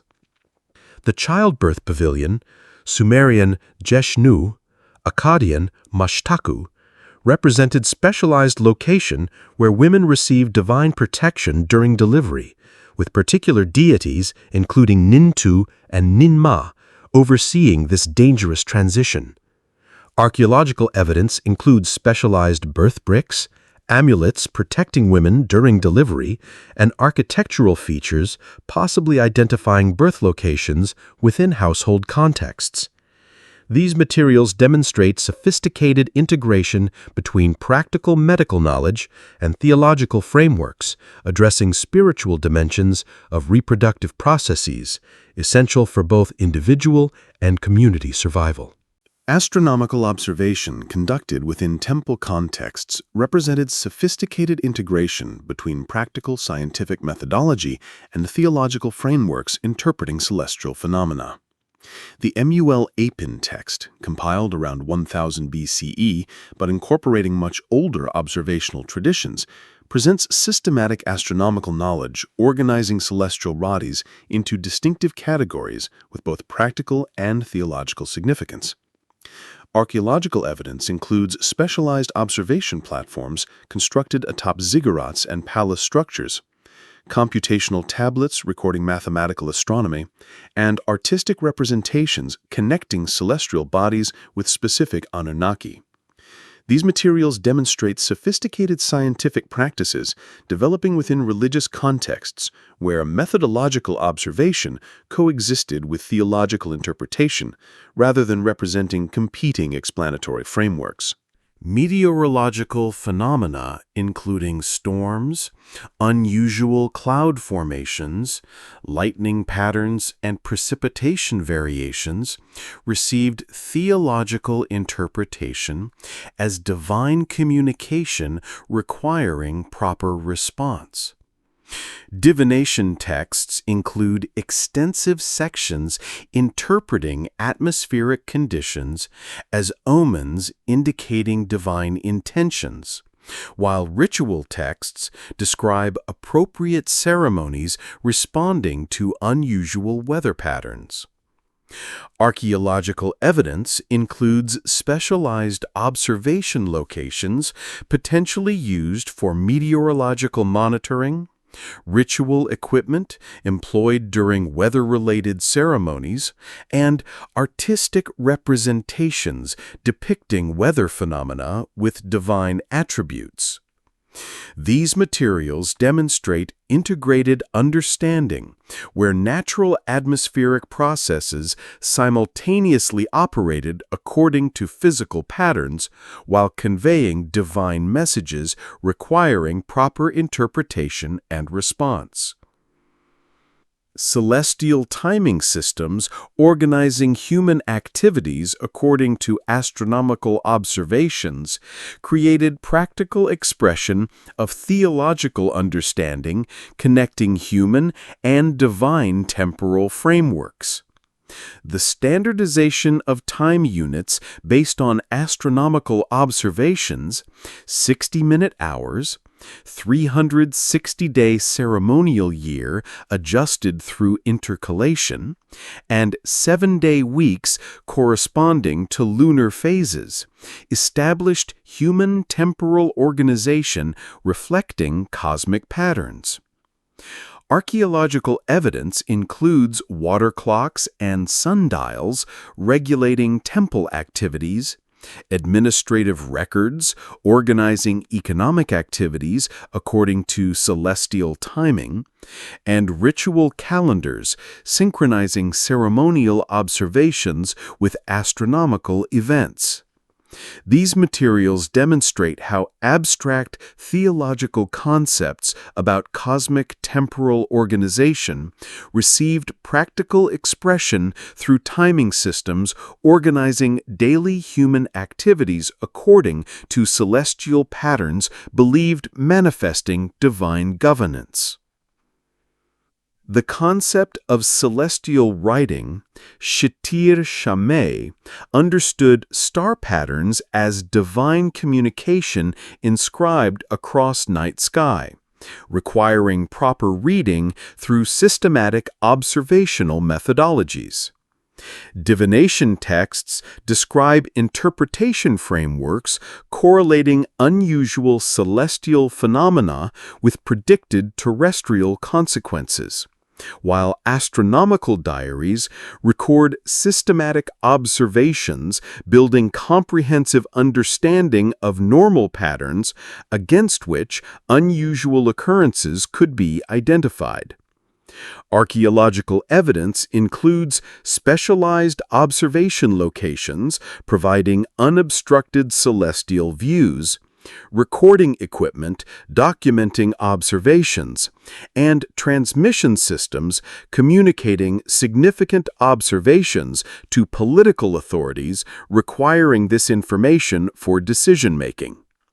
These materials demonstrate sophisticated integration between methodological observation, record-keeping procedures, and interpretive frameworks extracting meaningful guidance from complex celestial data. The distinctive environmental challenges facing Mesopotamian societies profoundly influenced theological frameworks explaining, predicting, and responding to natural conditions affecting human survival. The region's dependence on two major river systems, Tigris and Euphrates, whose unpredictable flooding patterns could bring either agricultural abundance or devastating destruction, established natural context where divine forces appeared simultaneously creative and destructive. Archaeological evidence reveals sophisticated water management systems, including canals, dams, and irrigation networks, representing practical response to environmental challenges, while theological frameworks explained these same natural forces through divine personalities requiring proper ritual engagement. This integration between practical environmental management and theological interpretation created distinctive religious perspective acknowledging both natural causation and divine governance, operating simultaneously rather than representing competing explanatory frameworks.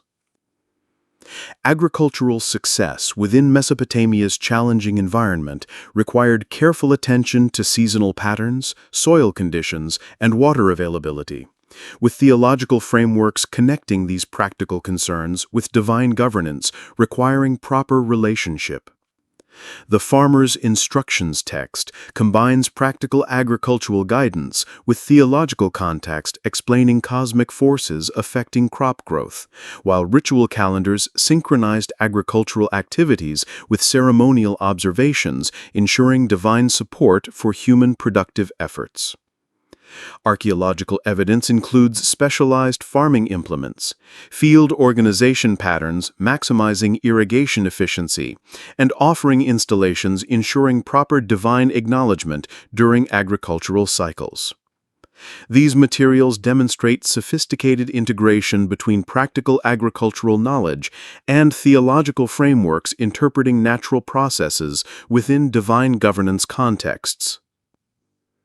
Natural disasters, including floods, droughts, plagues, and earthquakes, received particular theological attention as dramatic manifestations of divine power, requiring proper interpretive frameworks and ritual responses.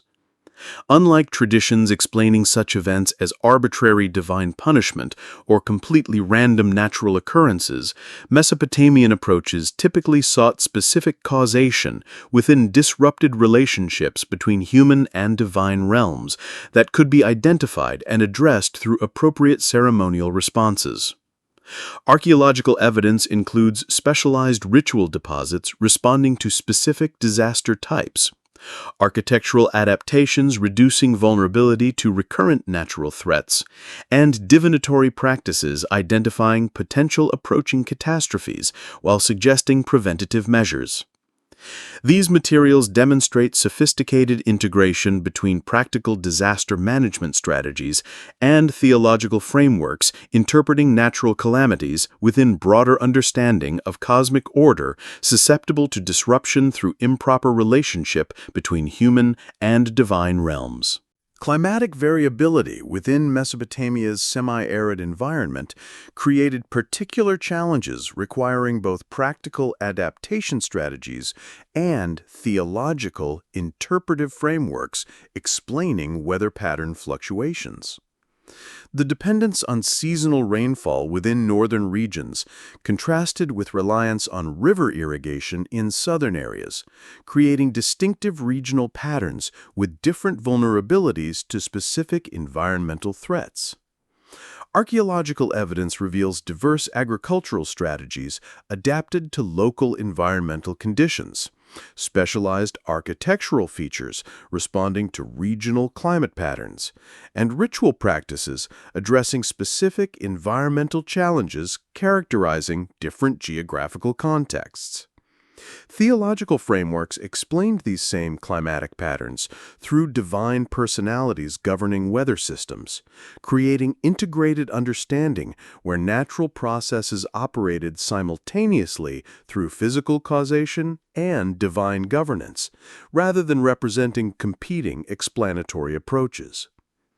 Human health conditions similarly received integrated understanding, combining practical medical knowledge with theological frameworks interpreting illness within broader cosmic contexts. Medical texts describe detailed symptom observation, physical treatments including medications and surgical procedures, and prognosis evaluation based on empirical observation. These same traditions simultaneously incorporate theological dimensions, identifying potential divine or supernatural factors contributing to illness conditions, with specialized practitioners determining appropriate combination of physical and spiritual interventions required for specific cases. Archaeological evidence includes medical instruments, pharmaceutical preparation equipment, and specialized healing sanctuaries combining treatment approaches.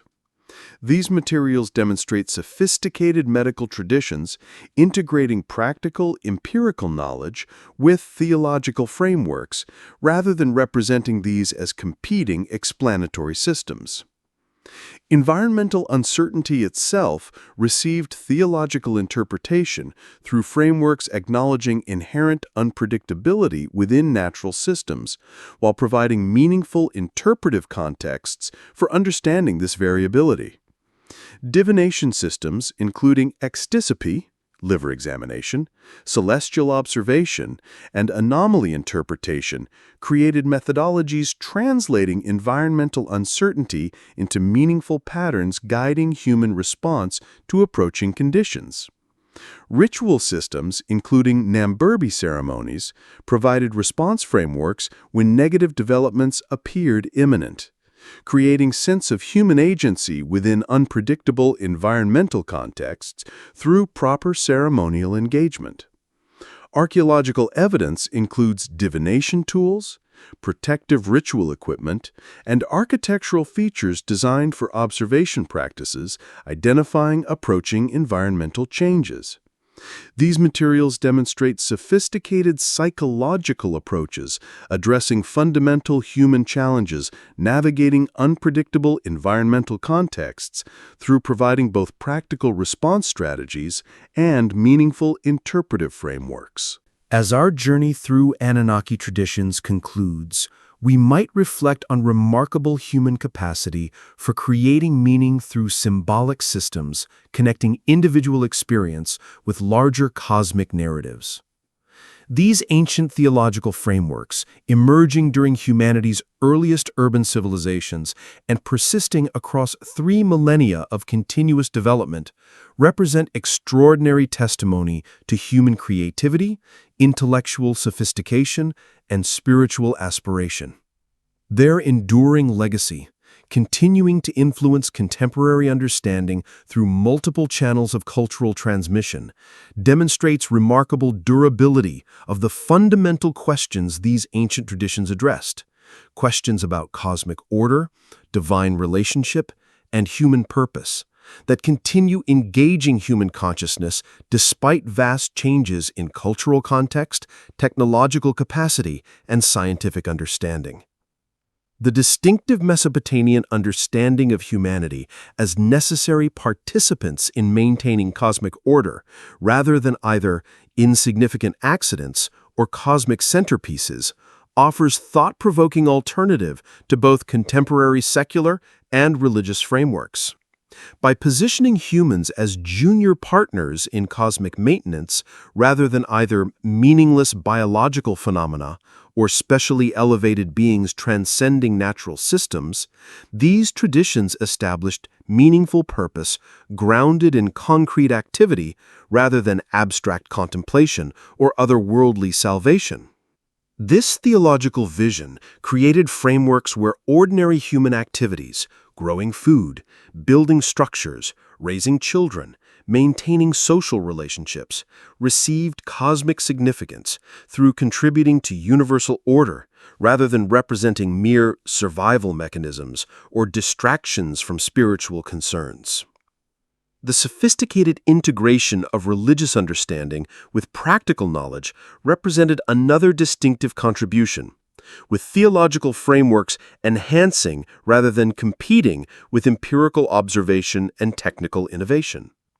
Astronomical observation programs maintained within temple contexts produced sophisticated mathematical models accurately predicting celestial movements. Medical traditions combined practical pharmacological knowledge with ritual frameworks addressing divine and spiritual dimensions of illness. Agricultural systems integrated technical farming guidance with theological understanding of seasonal patterns and divine forces affecting crop growth. These integrated knowledge systems demonstrate alternatives to sharp separation between religious and scientific understanding characteristic of modern Western thought, suggesting possibilities for complementary relationship rather than inherent conflict. The psychological sophistication demonstrated through ritual technologies addressing universal human concerns about mortality, uncertainty, relationship maintenance, and meaning-making reveals profound understanding of human psychological needs. Funerary practices facilitated grief processing while maintaining ongoing relationships with deceased individuals through structured commemorative activities. Divination systems provided frameworks managing uncertainty through identifying potential approaching challenges and developing appropriate responses. Purification rituals offered restoration pathways following experiences of contamination, violation, or disruption to established patterns. These ritual technologies demonstrate practical wisdom addressing psychological dimensions of human experience through physically embodied practices, rather than merely abstract conceptualization or verbalized insight. The ecological wisdom embedded within Anunnaki traditions offers particularly relevant perspective within contemporary environmental contexts. Rather than positioning humans as either biological accidents or divinely appointed masters standing outside natural systems, these traditions understood humanity as integral participants within broader ecological contexts, requiring proper relationship maintenance rather than unlimited exploitation. The recognition of both creative and destructive aspects within natural forces, the emphasis on sustainable relationship rather than domination, and the integration of practical environmental management with meaningful interpretive frameworks offer potentially valuable perspectives for addressing contemporary ecological challenges requiring both technical solutions and fundamental reconceptualization of human-environment relationships. As you drift toward deeper sleep, consider how these ancient voices speak across millennia, connecting our contemporary consciousness with ancestral wisdom, addressing enduring questions that define our shared humanity.